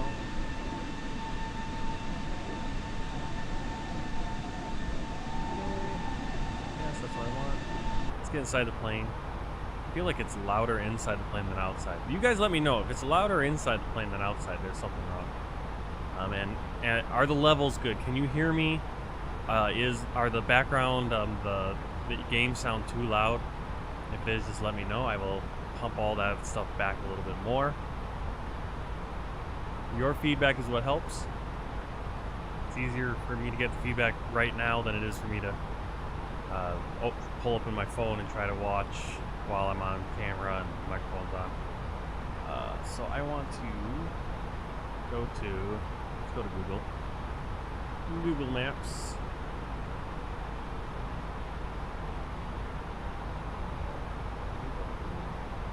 Nice, so that's where I live right now. I live in Milwaukee, right there on the Great Lake, Lake Michigan.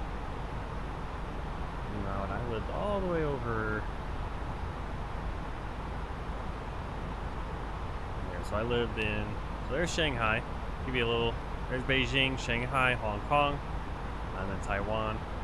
So Shanghai's kind of right in the middle. And so I lived in, originally, first place I lived was, actually the first place was Lingan right here, or Linan. And which basically has the same population as Milwaukee, but it's a much smaller area. And then I lived in Hangzhou down here in the Binjiang district, and then we lived up here on the canal, right in here. Oh no, right here, Gangshu district. We lived right in there. And we lived on Qingfang. And then we moved down to my wife's hometown, which is here, Junda. We lived right over.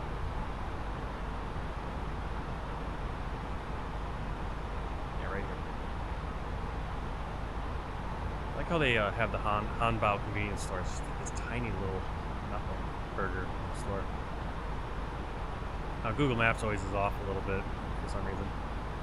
So there it is. We lived in this building right there, that apartment building. This is all new development, all this. I think all these were built at the same time, and then this they built new, and they're building some tower. These two towers. They were just working on those when we moved away, back over to America. I wonder how these people felt about suddenly it's like, oh wait, I thought I was gonna have riverfront property.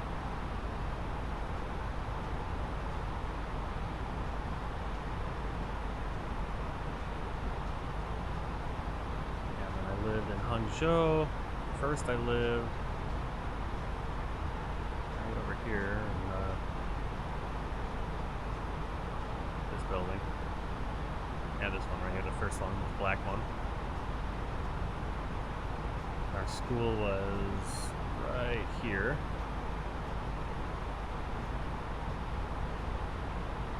And then the second school we worked at, lived near, was up on this canal, and this canal goes all the way up to Beijing. So can I turn off the road overlay? I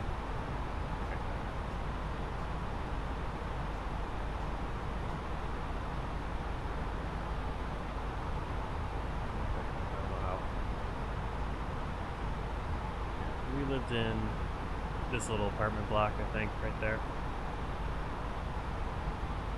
And our school was right in here.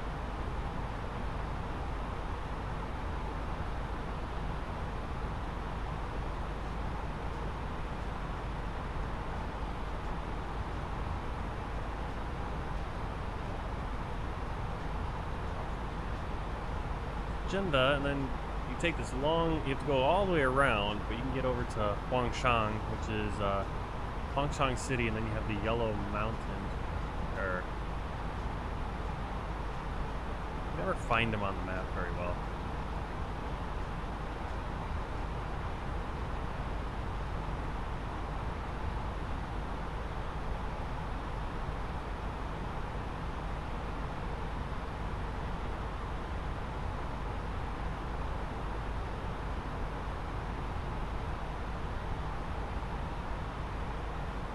All right, let me take a listen, Sasha, so I can just kind of see. Turn up my voice, need to turn down a little more, or turn off sim sound. Well, I'm not going to turn off the sim sound. The sound, you gotta get that. Let me see. Should be fine, though. I don't know why.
gonna go through and turn everything down just a little bit more, and we'll see how that works.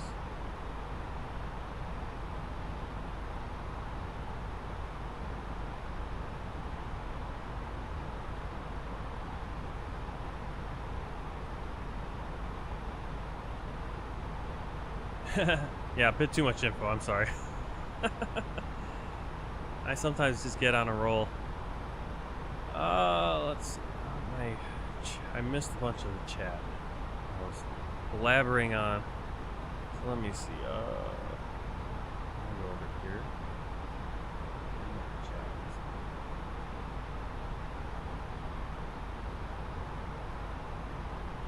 Alright, Sean's did a 5-hour flight, sim crash before final. I saw that one.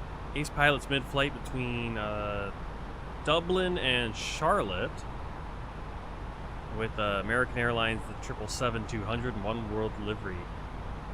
Awesome. Yeah, I was this morning. I was listening on my phone, and my phone makes it sound even more harsh, and it did sound a little too high, the game. I could hear myself, but it was louder than necessary. That it was just so loud in the engine that it was like it was distracting. But I could hear myself still. So I'm trying to find that balance, because I want you guys to be able to hear the sound of all the stuff. They put this effort in, put in the sound, and then you can't hear the sound. It's no fun. So let me know how that is. I'll keep listening. I'm just gonna have to keep listening back on it. I feel like my microphone, somehow the sound got turned down, even though it didn't. So my microphone does that too sometimes, where it just starts losing. Yeah, yesterday when I was doing it, it's like it would always be going up into the red, and today it's not, even though I've turned up the gain. We'll just give that a just. I don't know if maybe he got a piece of it and it turned it down a little bit. All right, things that sound great. Let me just catch up, guys. So I'm not missing your chats. I'm just having to catch up. So Toronto is close, kind of. Where I live now, Myron, yes, in America, but not in China. Sean can hear me. I see. Yep. Sean, I moved to another room. Yes, this is the new house. Last stream, yesterday, we didn't have the couch up here. After the stream, my brother, uncle, and dad came over. We moved this couch up here. We moved a queen-size mattress, which was a pain in the butt because the stairs are steep, so it was really hard to get through the doorway to the stairs because of the angle of the stairs, the steepness. So then we didn't bring the box spring up because there's no way we would be able to do that, because we had to fold the mattress even to get it through that doorway and up the stairs. And we have a TV stand that we got almost all this furniture, like that couch. They left a queen-size bed and box spring, 2 couches, a love seat, dining room table chairs, a little kitchenette table for out in the kitchen, and some chairs, and a TV stand, and a lazy boy, and another chair. So we got a bunch of furniture, paid $1,500 for it to just keep it in the house. It looked really nice. It just fit. So we didn't have to do a ton of moving. But we kind of wanted to move a few things upstairs. And I wanted to move that TV kind of cabinet stand up here, but after trying to doing the mattress, I was like, that's just gonna be a lot of work, and I'm not 100% sure we need it up there, so we moved it to the sunroom instead.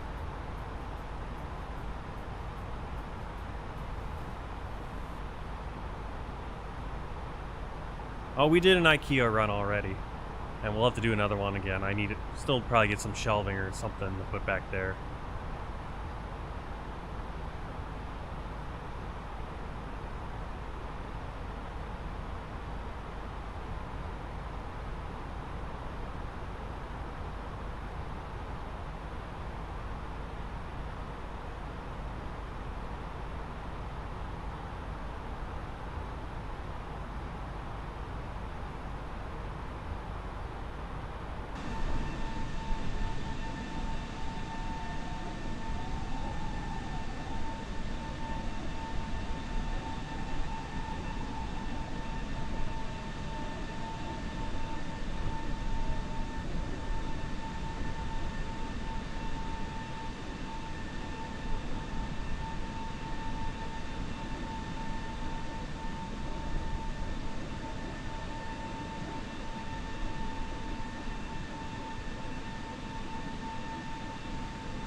let's see.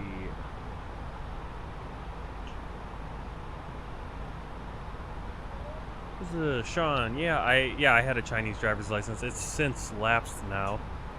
So if we go back, when we go back, I'll have to renew that, do the whole process over again, which should be fun. Let's see.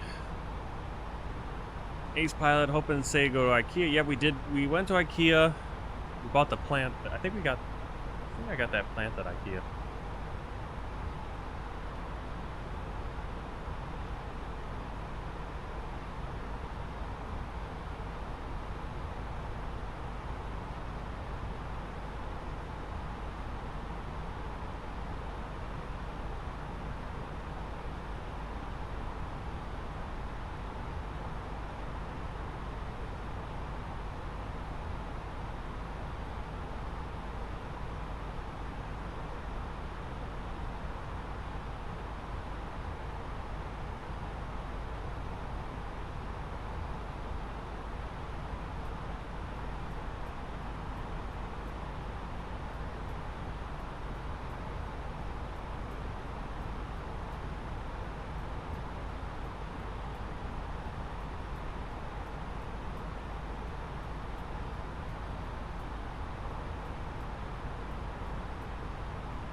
Alright, let's see. What do we got going on here? Thrustmaster, throttle, joystick, and rudder pedals. Yeah, probably the same thing that I got. The T16000 or whatever. That whole set.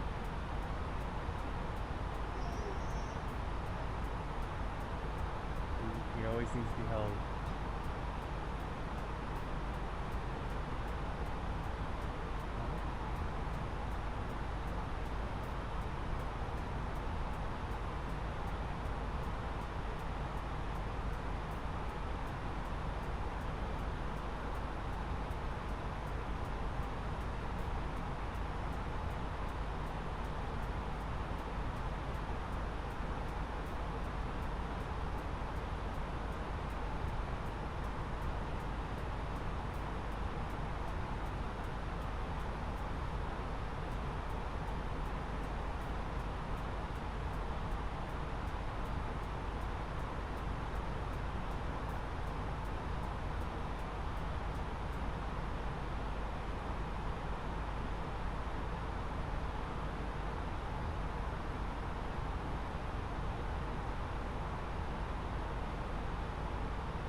Alright, so Sasha's got the Thrustmaster like I have, and then Sean's got the Airbus Thrustmaster. That's pretty cool. Basically, I don't know what the Airbus Thrustmaster looks like anymore. I have to look at a picture, but like I took off the, you can see that. You can see it's smooth both sides now. So I took off the thumb rest on the right side where you're, no. Yeah, well, it's on the left side of the stick where your right thumb rests. I wanted to flip the whole thing around to be left-handed, so I was going to try it. And then I like said, well, you know what? I'll just leave it. That way I can use it either side when I want. So if I want to use it on my right side, I can. I don't have to pull it out. I mean, that's not actually that hard. Well, it is, because there's a screw that you need to put in now. The only problem is I can't get the bottom thing where you rest the palm to switch over to the left side. So I'm just... not a big deal. I'm usually on these flights I'm not holding the stick too long. But it actually now is more what I'm actually at. See, it's like we got the stick right here. It's on my left side, and the throttle's on the right. Now, if I was in the first officer, then I could do it on the right and the other way around. But it's good to have it on the left side because then I can use my right hand for the mouse and keyboard. And obviously, it's much easier for me to use the mouse right-handed because that's typically what mouses are designed for, and that's what I always use my mouse for. You know, so then I can do this stuff while continuing to fly the plane. I don't touch the throttle as much as I do the flight stick. The only thing is my muscle memory now is I have to remember, oh yeah, if I want to recenter my screen, I have to go to the left, not to the right. I keep reaching over here. Oh wait, it's over here on my right. Oh, you can see I think that's the Andes in front of us coming into view. They don't look all that impressive from this far out, but we also are at 34,000 feet, so well, that is pretty cool. I didn't even think of that before you mentioned it, that we'd have a major altitude difference. A pretty tall one right there. Oh, you got the Airbus one too, so both of you guys have the Airbus. Yeah, I just got the basic Thrustmaster 16,000. Got that back in X-Plane when I got X-Plane end of 2018. It's crazy to think that I got I only played X-Plane for, when did Flight Simulator come out? 2020, right? So I played it for 2 years, Xbox or X-Plane. But yeah, I remember getting that, and I remember feeling like, oh man, I'm spending $30 on this Flight Simulator. It felt like such a big purchase, even though I've spent $40, $50, $60 on games before, no big deal. For some reason, I was like, this was a big purchase. And then obviously, I spent way more here on this. Approach runway 17 right. Report when ready for descent. Alright, we are going to be expecting our arrival, so let's put that in. Get that in the computer. So we're doing ILS Yankee approach. ILS 17 right. So I didn't put that in. I don't think I did. I can actually change that but I'm going to go with that. So they put in 17 right Yankee. We're coming in on the Cal 6 Charlie approach. Our star and TMUS is going to be the insert. Make sure no discontinuities. Looks good. So we are. I want to get the parking because I didn't do every gate at that airport for the GSX. I only did one side of the terminal. I could have done them all probably, but I kind of got lazy. Or I didn't get lazy. I was just like, I want to get this done so I can get it. We'll go to. Let's set the parking for gate.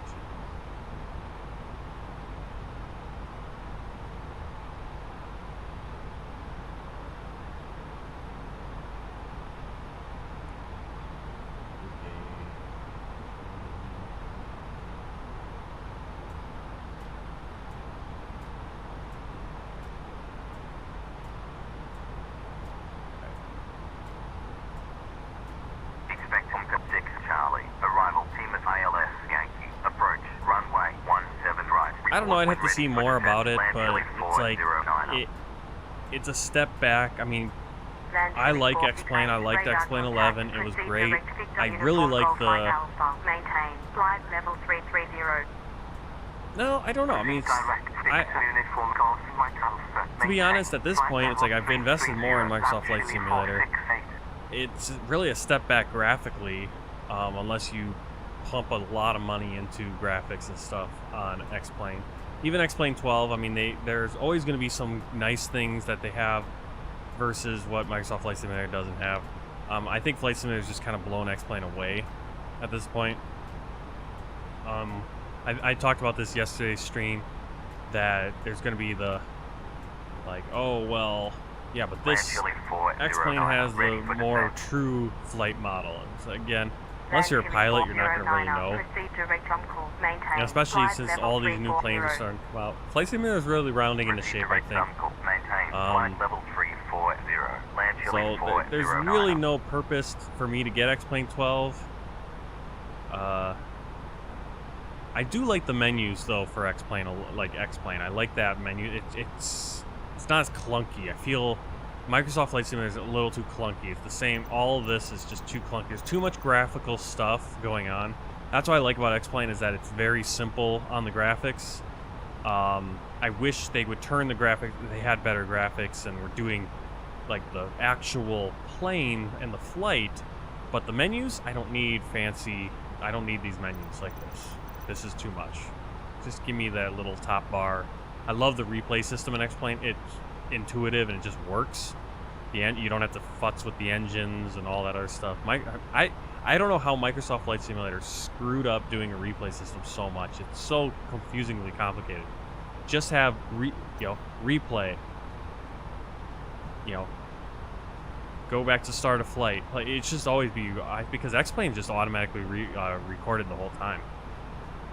But play, fast forward, rewind. There you go. That's all you need for a replay system, and then let you freely do whatever you want with the camera.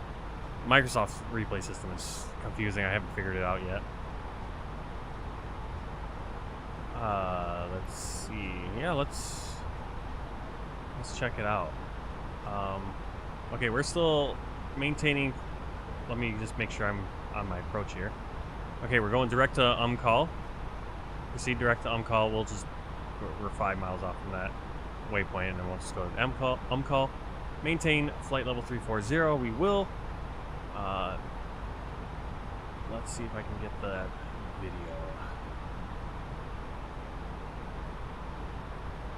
10 hours of flying.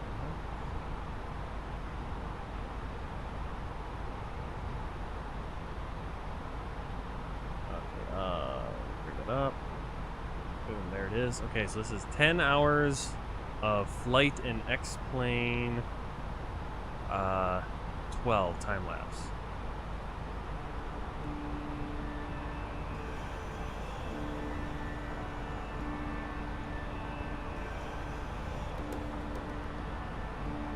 ATC looks pretty good.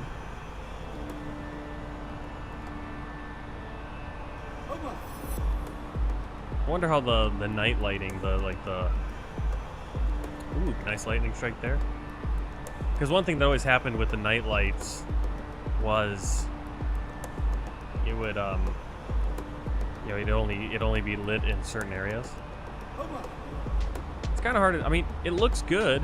I mean, X-plane, certain textures look really good in X-plane. Airports look really good in X-plane, you know, and especially obviously if they put more, you know, buildings, custom buildings. The auto gen needs a lot more work. I like the auto gen for Microsoft Flight Simulator more. It's kind of hard to see what the terrain looks like. I can't believe he's doing 10 hours of flight. I suppose he's on autopilot right here though. Proceed direct Victor Uniform Golf 9000 maintain flight level 330 LANCHILE 468. Alright.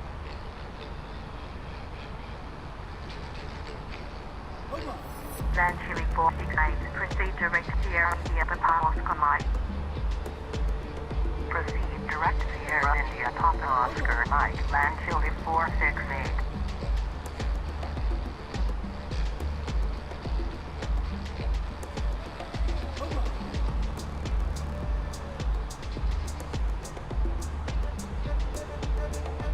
Looks like the ATC looks pretty good. I wonder if the ATC is going to be better than Microsoft Flight Simulator's ATC.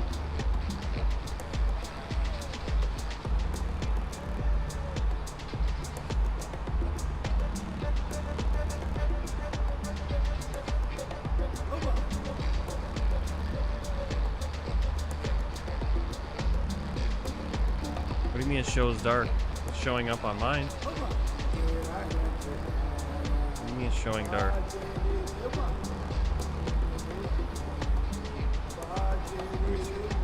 Plane.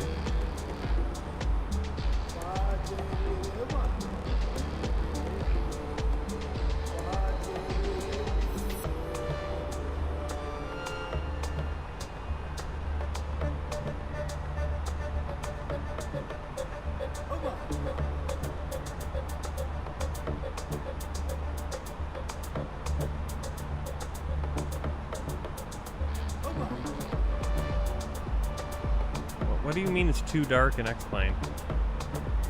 I don't know what I'm not sure what you're talking about.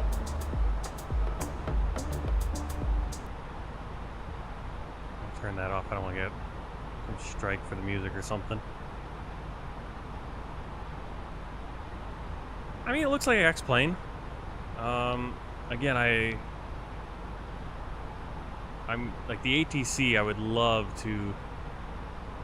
I just wish there was a very good ATC. I mean, I like FS HUD ATC again, but that's paying for something. I wish it's just such a shame that they can't get a good AI ATC to work out of a Flight Simulator or Xbox or X-plane. And some of the stuff like even like GSX, I feel like that's all stuff that should be just native to Microsoft Flight Simulator. That's a nice tug. I feel like we had decent tugs in X. Like that was another thing. The ground. I feel like the ground handling was pretty decent. I don't know. I am reading which comments. What do you like? The comment over here.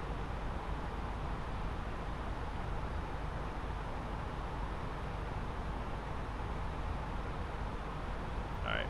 Well, I watched enough of that.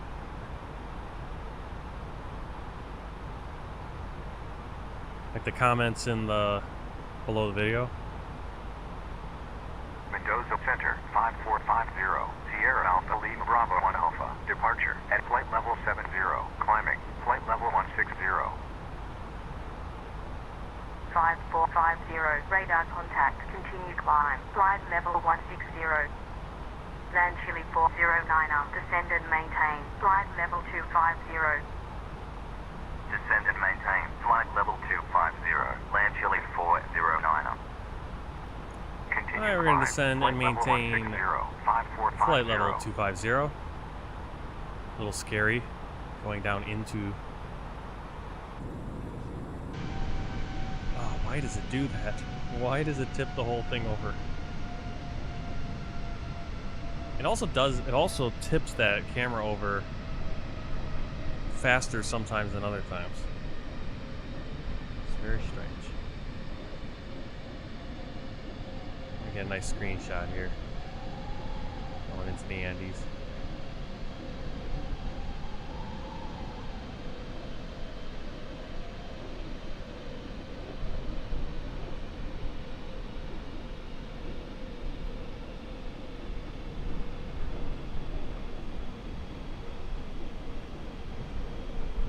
Yeah, I think I'm looking at some of the comments here on this X-Plane. Someone said, it's like, I'm hoping when I get my hands on it, the crashes will be simulated aircraft rather than the sim itself. Exactly. I hate it when, I don't mind if I crash my plane. It's frustrating, but I'd rather just everything happen. I wish Flight Simulator had that, like X-Plane. You know, if you fly it wrong, the plane will break up and you'll see it, and it'll go down in flaming pieces. Crash, your plane will fall apart and burn. You'll have fire. I don't really like the Microsoft Flight Simulator just goes black screen, or you turn that off, turn crashes off, and then it just bounces off the ground and engine dies or whatever. Oh, I don't know. I mean, I bought X-Plane 11 for $30, but I think that was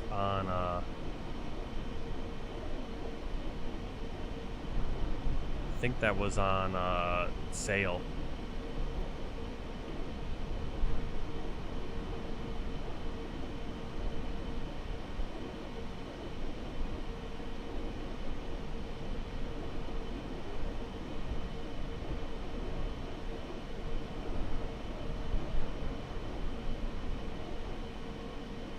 Here's another one.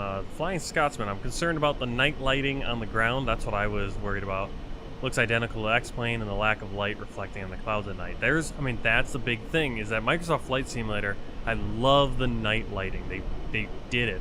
You fly over a major metro area and it's just, the light is just radiating, bouncing off the clouds, going up into the night sky, fading away the stars. And you go away from it, the stars start getting more clear, it gets more dark. The moon, they've done, I think it's just an uphill battle. X-Plane is going to be for those people that are really care about the flight model, want to support it. It's good competition, it's good to have that. It's good to have it because the more flight simulators you have out there competing, the better they should each get, right? Yeah, we all know, I don't know if we all know, but Madden football from EA Sports is a trash game because there's no other football game. It's got an exclusive license with the NFL, and so if you want to play an NFL football game, video game, you're playing Madden. And Madden used to be good when there was competition. I mean, probably the best NFL football game was NFL 2K5, I think, from 2K Sports. Well, Madden got the EA got the exclusive deal with the NFL, and so now we have crap games. I think competition is always a good thing because prices will be driven down. You have just better stuff comes out, better quality. Descend and maintain. Flight level 220. LANCHILE 409er. Yep, we're getting the Airbus 310. Yeah, we are. I think it's Any Builds, right? They're doing the 310. That's going to be coming over to celebrate the 40th anniversary of Microsoft Flight Simulator. They also have a couple other planes that they're going to be coming out soon from them. But those will be payware. Flight level 130, cleared 6 Charlie, arrival, contact Santiago, Center 119.7. Turn on the fastest seatbelt I did sign. turn it on. Descend and maintain. Flight level 130. Cleared 6 Charlie. Arrival, contact Santiago, Center 119.7. LANCHILE 409. Oh, they're going to have a much smoother weather thing. But I think that's what Microsoft Flight Simulator said too, that it's like they were going to have that smooth transition, they were going to smooth out that transition. And that's all you can do is, because the weather, the report, you know, you have to extrapolate weather, but then you have to make it gel with what's coming next if you want to keep that live weather. X-Plane is too dark at night. Yep, it's too dark at night because you don't have that light radiating up into the clouds that you get from major cities. Yeah, that was always an issue for me with X-Plane. And yeah, and like I said, I feel like this Microsoft Flight Simulator has been much more stable over the life that I've played it. I played it for 2 years, as long as I played X-Plane. I've had much fewer crashes and issues. Like I said, there are a few things I wish, you know, are too clunky for me. I think Flight Simulator could easily perform better, get better frame rates if you took out, especially even just the menus. It's too clunky. Keep it simple. I love the X-Plane. It's just a very simple, okay, here's your flight, do it, right? Microsoft Flight Simulator's added in a lot of extra stuff, and I don't think it's very useful in a lot of ways.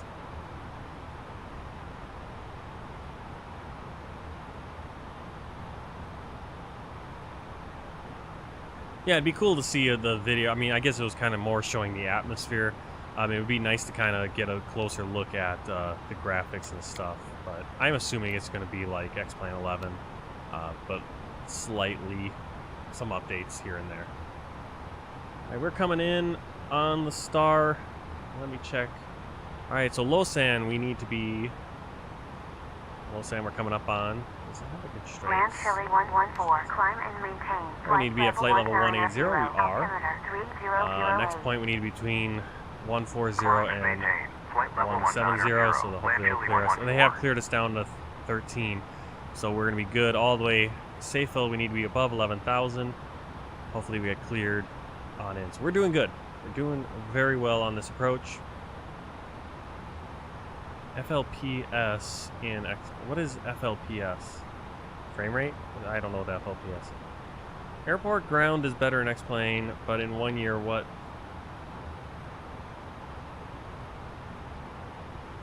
Yeah, I noticed that. Well, again, it depends on what texture packs you have. I mean, X-Plane, I think you just look back at. I have to remember that it depended on what airport you went to. It depended on what textures. If you got like a texture replacement pack, all that stuff. Frame rate sucked in X-Plane, but I think that's also because of the flight model. The flight model in X-Plane is very. It's Prepared 3D Microsoft Flight Simulator. They use like a chart. They use like a spreadsheet to kind of determine the flight model. X-Plane is actually modeling all the wind, all that stuff, and that's affecting every surface of your plane. So there's a lot going on. It's a very high, a lot of process going on. So that is where, yeah, that's a big difference. You definitely want to, you're probably going to need a more beefy computer if you're doing X-Plane. And like I said, it's like, okay, so you're getting a really good flight model. And that's why I bought X-Plane. I remember when I was looking for a simulator a few years ago, well, X-Plane was the choice because Microsoft Flight Simulator X is, you know, from 2006, so X-Plane was the modern, X-Plane 11 was the modern sim. I didn't even know about Prepared 3D, but, you know, I was diehard X-Plane. I was a little... When suddenly Microsoft Flight Simulator was coming out, I was like, oh, I don't know. I mean, I'm going to feel bad about leaving X-Plane, but Flight Simulator came along and was like, yeah, we're going to have this, this, and this. I'm like, yeah, give me that. Alright, we're cleared to 5,000. Awesome. That means we're going to be basically cleared all the way in. Plane is going to hold on to the restraints, or constraints. You can see it's coming down to 250. That's what I like about the Airbus. Still have to get the hang of the VNav on the Boeing, because it'll slow the plane down to 200 knots, assuming you're descending, which is a nice thing to do, but sometimes ATC hasn't cleared me, so I'm not actually descending. Alright, I need to get my chart for our approach. We're doing, what was it, 17... Oh, I didn't get my destination data either. Oops. I can actually do the ATIS. I'll just grab the ATIS here. Maybe not. Never mind. Let's go in the menu. Let's get that information quick. Let's see. Weather request. Send. Thank you. Alright, we are doing runway 17 right Yankee. Proceed to X Romeo India Bravo Lime Alpha, United 819 Heavy.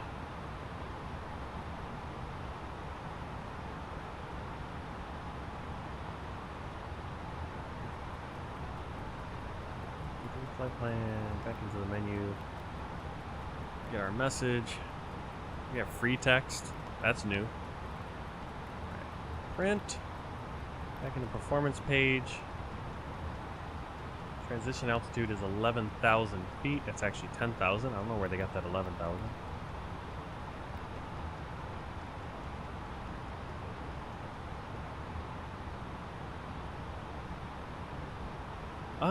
I think I'm going to do... I don't know which one I want to do. Which one would be good? So if I do the Tampa to Mobile, they'll kind of be ending while I'm trying to eat. Land Chile 114. So maybe we'll do. Flight level Let 280. me look. Climb and maintain. I think we'll do the longer flight. Land Chile 114. I don't know. It's not really either good option. It's not the best time. Not the best time. I'm gonna have to let you. Know here. I think once I get on the ground, I'll make the decision which I'm gonna go with. Because the next World Tour flight's a little longer, so I can actually step away, do dinner during that flight, I think. Whereas the Tampa flight will kind of be. I'll have to, because it's so short. I won't be able to step away, and then my wife will get grumpy and stuff. And we don't want that. So I think we'll do the next World Tour flight, which will be Chile to Chile. Chile to Chile. Okay, metadata QNH 1014. We need to put that in right now, because we're at the transition. United 819er Heavy. Proceed direct Uncle. Contact Mendoza. Center 122.1. 1014. Land Chile 409er. Proceed direct Dimas. Temperature outside is 25. Land Chile 409er. Land Chile 409er. Wind Cleared 180 at 9 knots. Yankee. Approach at 5,000. Runway 17 I'll get right. that minimum Report established on once I turn localizer. these landing lights on. Clear Team ILS Yankee. Approach at 5,000. Runway 17 right. Report established on localizer. Land Chile 409er. Proceed to X Uniform Mike Kilo Alpha Lima. Contact the center 1QQ.1. United 819er Heavy. We got a United coming in here. Alright. So we are on the approach. I want to start slowing it down. Yeah, I'll leave it. I'll leave it for now. We're going to be capturing the glide slope at 5,000 feet, so we need to get down there. Let's see, where is that? SEDPA. We got a little bit of time. Hopefully we're on these. Let's throw out the spoilers.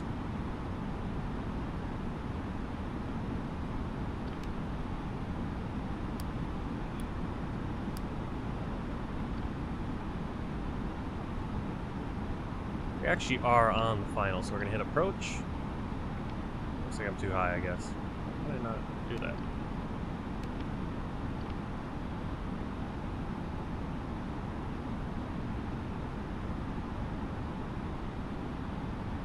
Why is the plane trying to get down to 128? Landing lights on. Let's see, what else? Why am I forgetting something? Oh, minimum. ILS is minimum 1751.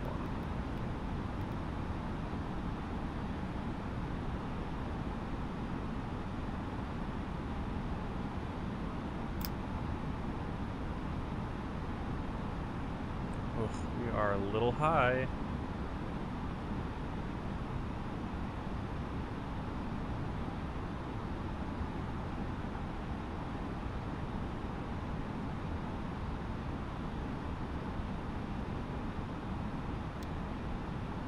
Where is Senpa? Look at the chart. What is going on here?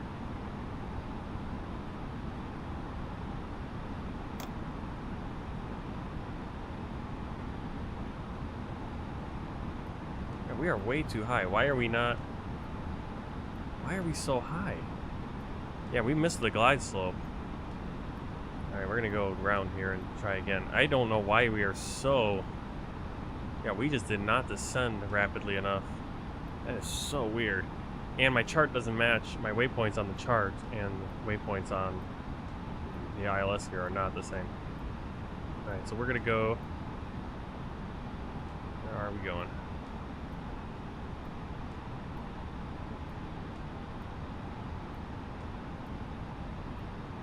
We're gonna go direct to P4.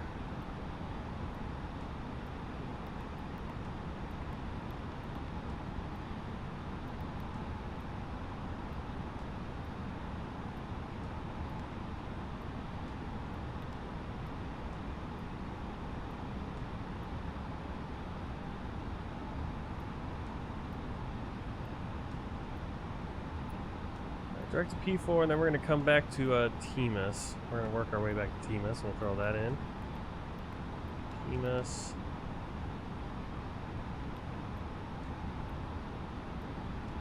Set. Let's get that in there.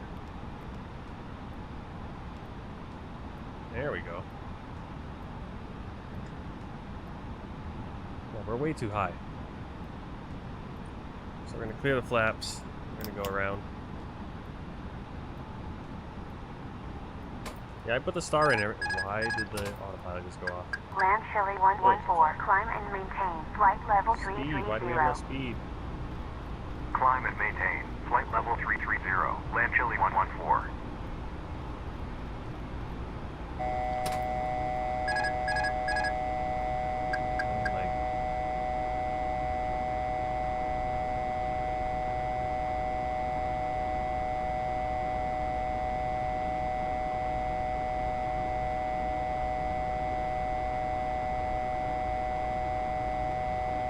Like insisting on going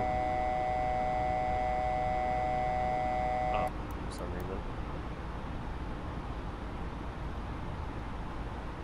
Alright, we're gonna go at 5,000 feet. 5,000. There we go. Hold 5,000. I don't know why we're going as fast as we're going. Auto thrust is losing its mind. Just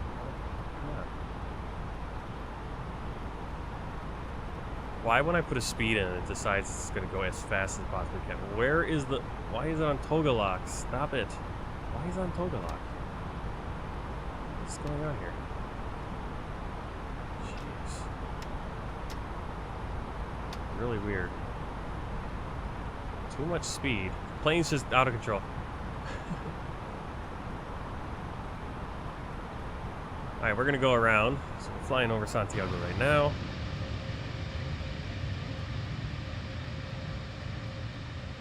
Expected arrival is fine, so we don't actually have any delay as far as what they're expecting.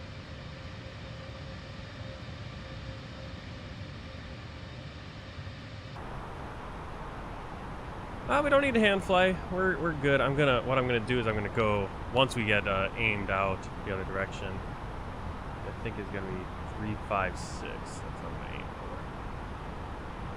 Let's get that heading in there. Why do I have so much speed? I got the spoilers out and I'm going over 300. It's like, what is this? Why are we doing this? Right, we're gonna go for... Oops, I didn't want to do that. I did not want to do that, no. Alright, 356.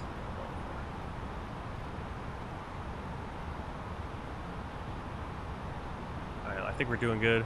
We'll just have to watch that speed. Get the ILS in here. I think that might be the problem. The ILS wasn't in, and it doesn't automatically do it in surprised it didn't automatically do it. I don't know what that's about. Something weird going on. Maybe this airport doesn't have the ILS is broken at this airport. That could be it. That could be it too. Santiago. I don't want Santiago because we're gonna. There's actually 2 VORs here.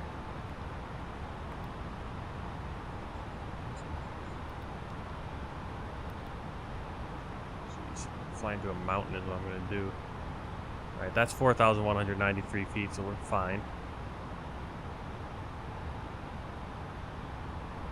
You don't have to LS in MCU. Passengers are 91% happy. We do have a go around, so I'm gonna let them know, but there's not gonna be any delay. 2,500.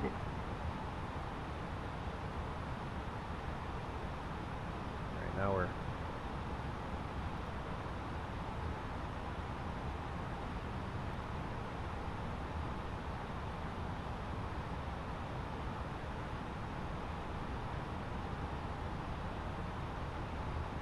Alright, there we have the diamond. Yeah, I think we do have to put it in. Yeah, there it is. It didn't automatically put it in. But there it is now. It's in there. Maybe we were too far away and it went away. I don't know. We do have it still in there. So once we... let's see, where am I? Yeah, you can see this little angled thing. That's angling back to Tempest. I want to kind of just do a nice swing back to it.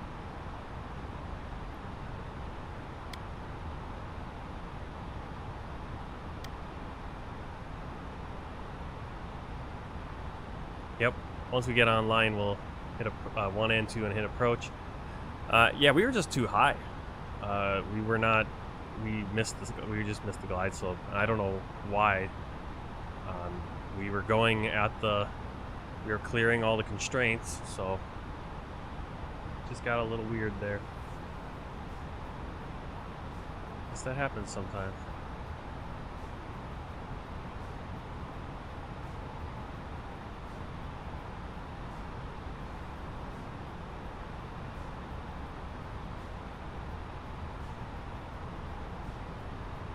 $2,500.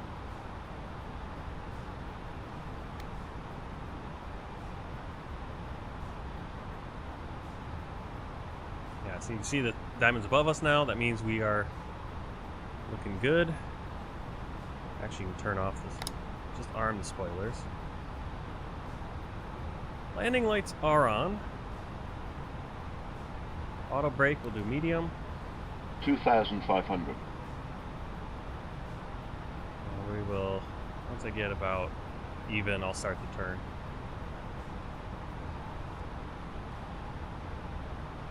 We're going to be going 176 degrees. Yep, we are on the downwind.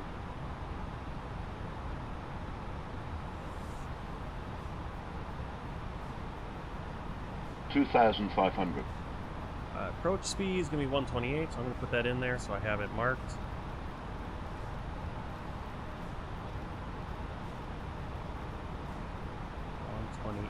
And heading 176. So start making that turn.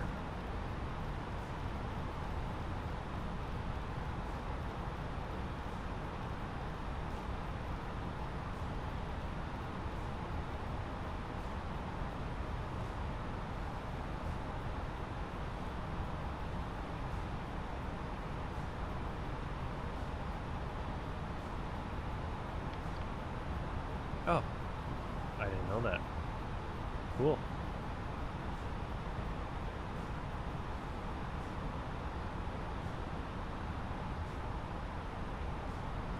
Well, we get to fly around here. You can see all the fall trees, or the... Why are they fall trees, though? They should be... Surprised how many there are here. Like, it's full-on fall. But it should be, like, early spring, I would think, down here.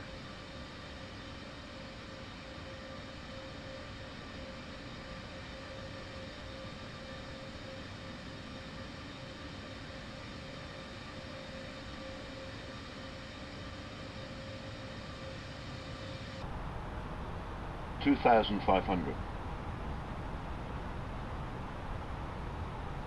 Oh, shoot. that lining me up with the runway?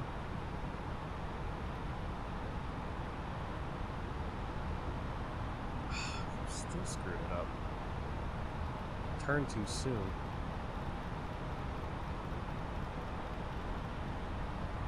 The SEDPA's right there. We need to capture the glide slope at SEDPA. Otherwise, we're just gonna come in over it. Yeah, I don't know why it looped. It's funny because we were in a straight line, and then we did the loop out. It must be because we're going slower. That's what it is. We did such a big loop out, and now we can do a tighter loop. So we're gonna get back. I am going direct. I want to go to Zelda, but I'm on the wrong side of it.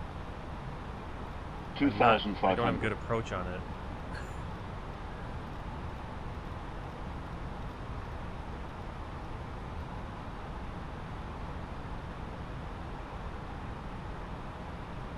So there's the diamond. If we had come in right here, we would have been over it again.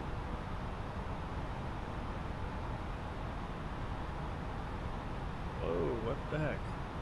Oh, okay, now it's gonna grab the... grabbing the low Santiago Center, don't want to grab LANCHILE those. 468, 5 Alpha, arrival at flight level 230, descending, I want to get away flight level from 180. SEDPA. I want to come in at it LANCHILE 468, because I'm radar right on contact, the glide slope right now. I'm going to continue miss descent, it. flight level I'm going to be 180. battling to get under it and Continue capture it the whole descent, time. Flight level 180, LANCHILE 468. What if we were just... I want to get... I should go direct to Temis is what I want to do. I missed... I turned too soon. It turned too tight because I'm going slower. We're going to get turned here. Just going to get a little distance, get closer to Temis. Then we'll hit localizer and all that good stuff. We should be able to get in line pretty quickly. Alright, now I think we're good. Heading, localizer. Why are you turning left to do that? Go right. We're to the left of the waypoint. Why not go right instead of trying to do a weird, huge loop to the left? I don't know. Sometimes. This is why I don't do VATSIM. Because of this kind of stuff. I did do direct waypoint, but it was turning left, and I think going left would be stupider than going right. Because then we're doing a loop further, and then have to battle our way back, and we'll miss it again. Let's start slowing down here. Apply some flaps.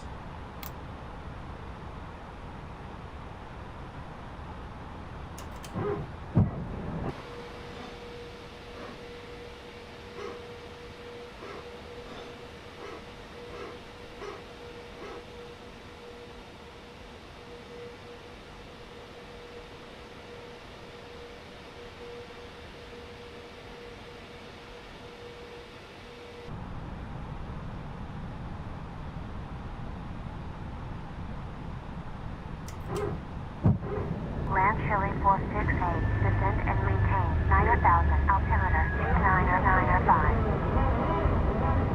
Descend and maintain 9,000, LANCHILE 468.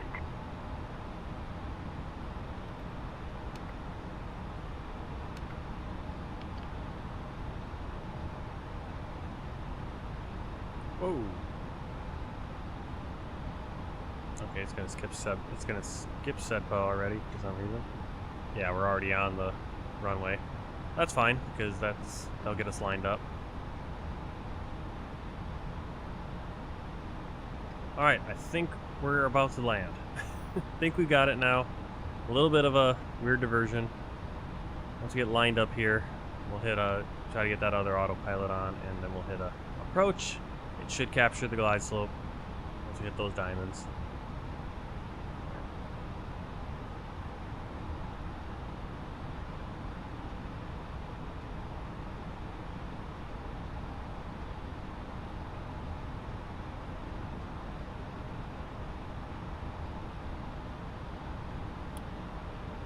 Land Chile 114, descend and maintain flight level 240.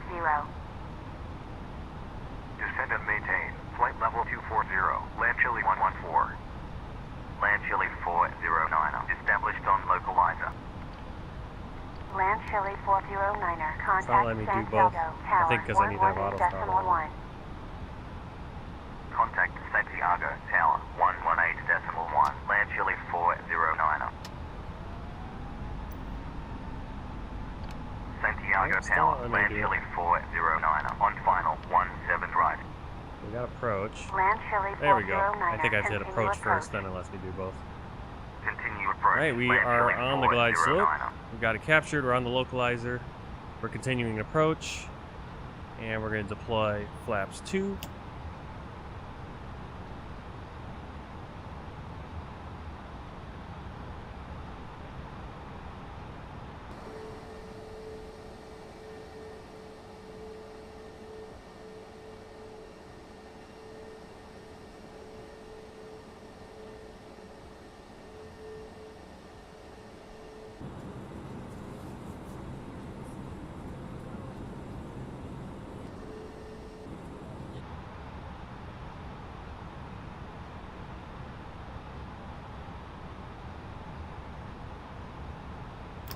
Flaps 3. Alright, got medium brake. 2,500. Do I have a checklist over here? I do. Alright, approach. Barometric reference, seatbelts on, minimums, auto brake, engine mode selector. Landing, ECAM memo. Landing, no blue. Alright.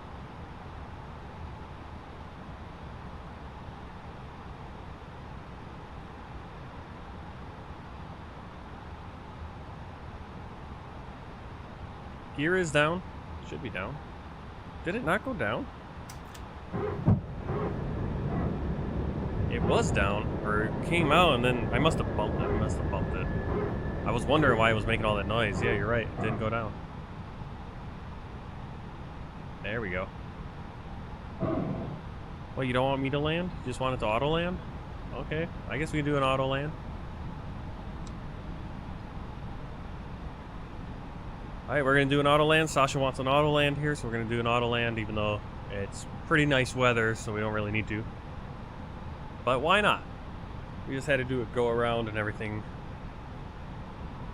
Saves on the stress a little bit, right?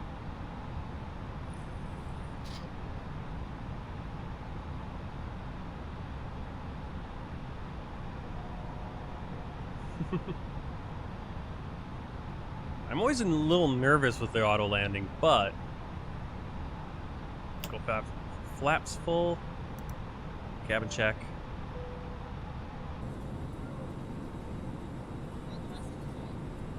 I'm always a little bit nervous with the auto landing, but it's actually always worked. Did it always work? Maybe it didn't always work. That's why I'm not.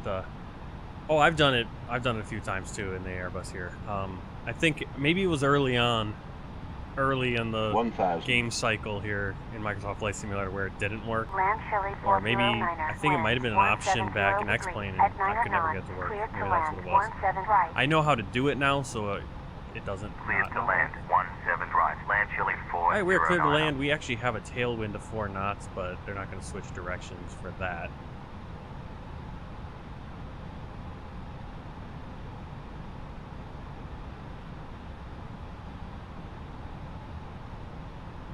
You want me to do the speed management? Yeah, I can do that. It still auto lands if I don't have the auto thrust on, right? I think you actually don't want the auto thrust on because I think I've done that. I think I've done that once where I landed with the auto thrust on 500. and it kept screwing up. 400.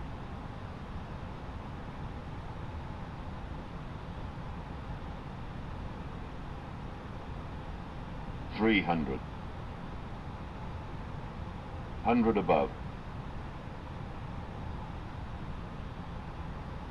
200. Minimum.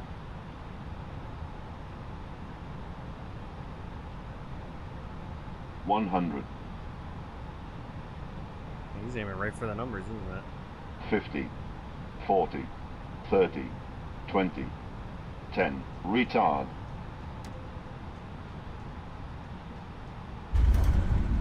LANCHILE 409er. When vacated, really on the center contact line. ground 122.2. When vacated, contact ground 122.2. LANCHILE 409er.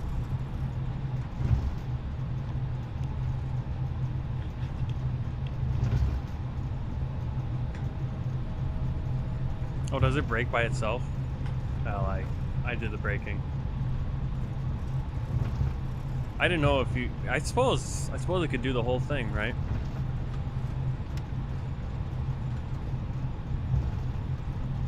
All right, here we are. We're gonna vacate at uniform.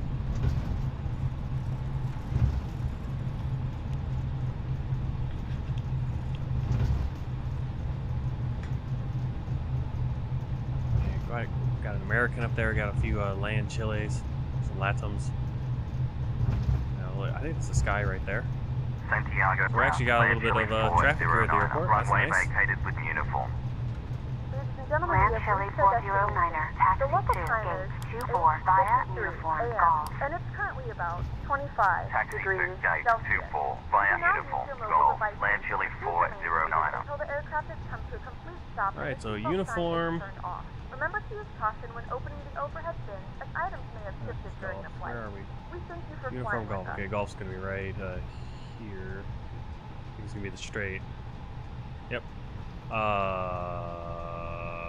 Okay. Why do we got a few planes in the air? Just when you thought you had a little bit of immersion, you lose it. I have no idea why those planes are doing that. This is another nice handcrafted airport. I don't know how handcrafted it is, but it's got, real buildings and stuff as opposed to just the generic. Just when you thought you had a little bit of immersion going. Just when you thought you had some immersion going. Alright, taxiing the gate 24. We have the APU starting up. We're going to turn off the TCAS. Weather radar, come off. Flaps.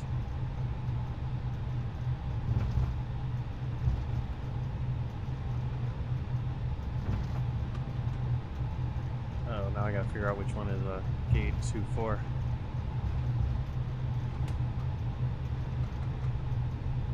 So 24 is gonna be 1 second from the end.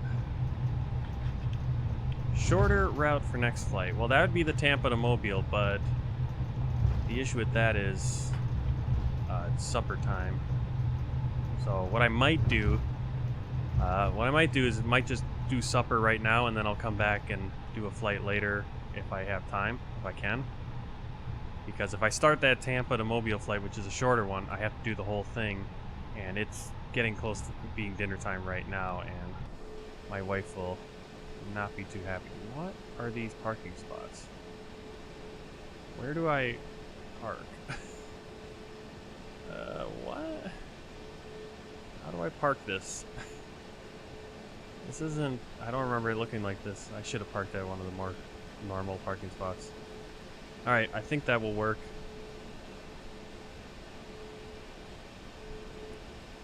Get in here. We're going to set the parking brake. Look at our landing checklist. Radar and predicted wind shear off. Let's do that.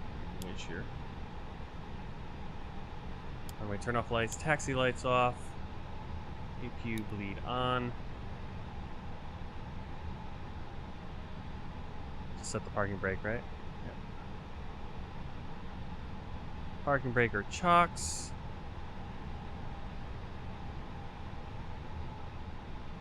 My chocks. Ground stuff. Chocks, chocks, chocks. Where are you? I think it'll just automatically do it. So we'll bring up GSX. And we'll see if we can get it. Oh, okay. That makes sense. APU. So go 1 and 2. Engines off.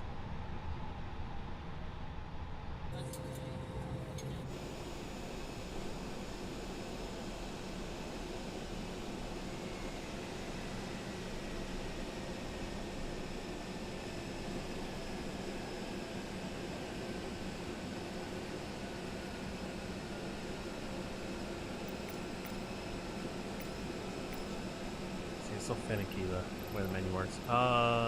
Request deboarding, but additional services first. Let's get that GPU out.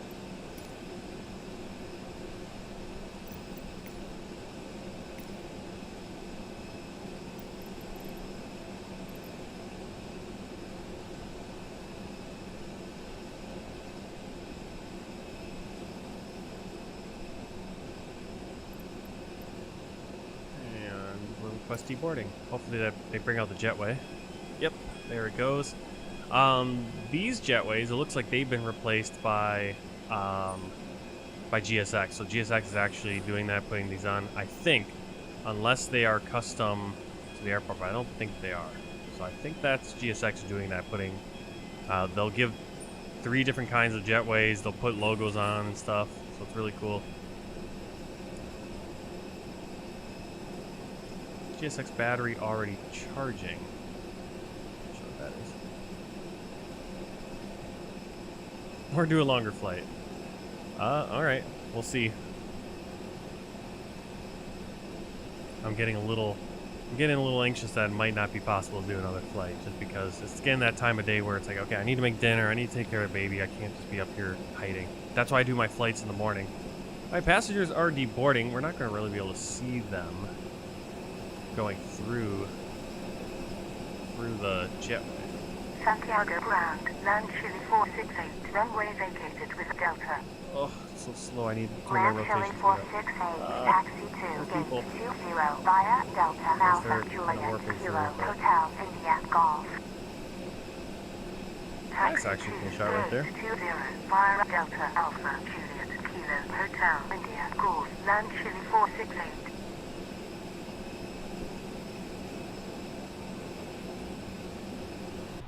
Alright, passengers are deplaning. We'll actually let the passengers off the PAC-X as well. Beacon light off. External power on, so we'll turn off the APU. Crew oxygen supply can come off.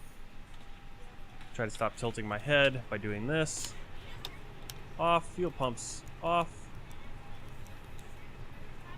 I think we are good as far as that.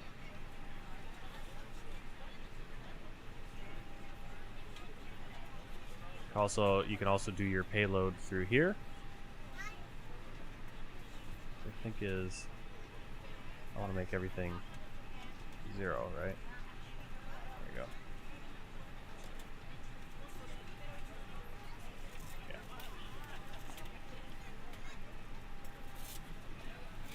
Well, that's what I'm thinking. Set up the long flight, but I might be able to do that. Yeah, I think we can do that. I don't know. I don't.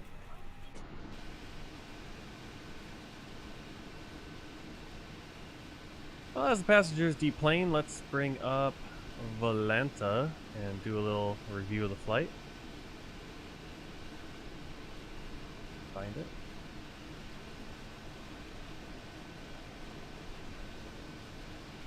Yeah, so there's pretty much a straight shot across. A little bit of a weird go around there, but our landing rate 167 feet per minute at 124 knots, wind 180 at 9 knots. All right, so good landing. Oh, it was an auto land.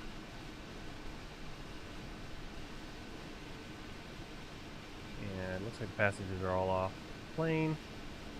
Bring up the world tour map. Here it is. Everywhere we have flown so far on the world tour. And today we reveal Chile down there.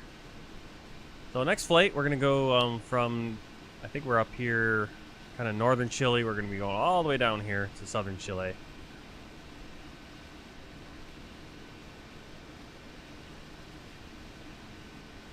Now let's get back outside. Back outside the plane. See how the baggage is going. Looking good.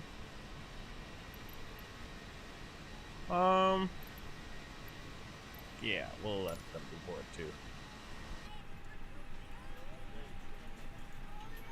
Make sure we turn everything off here. All right,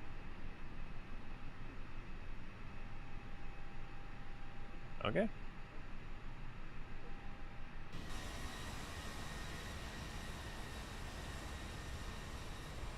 Alright, thanks a lot for coming on the flight. I will... the stream will be ending if I do another flight right away here.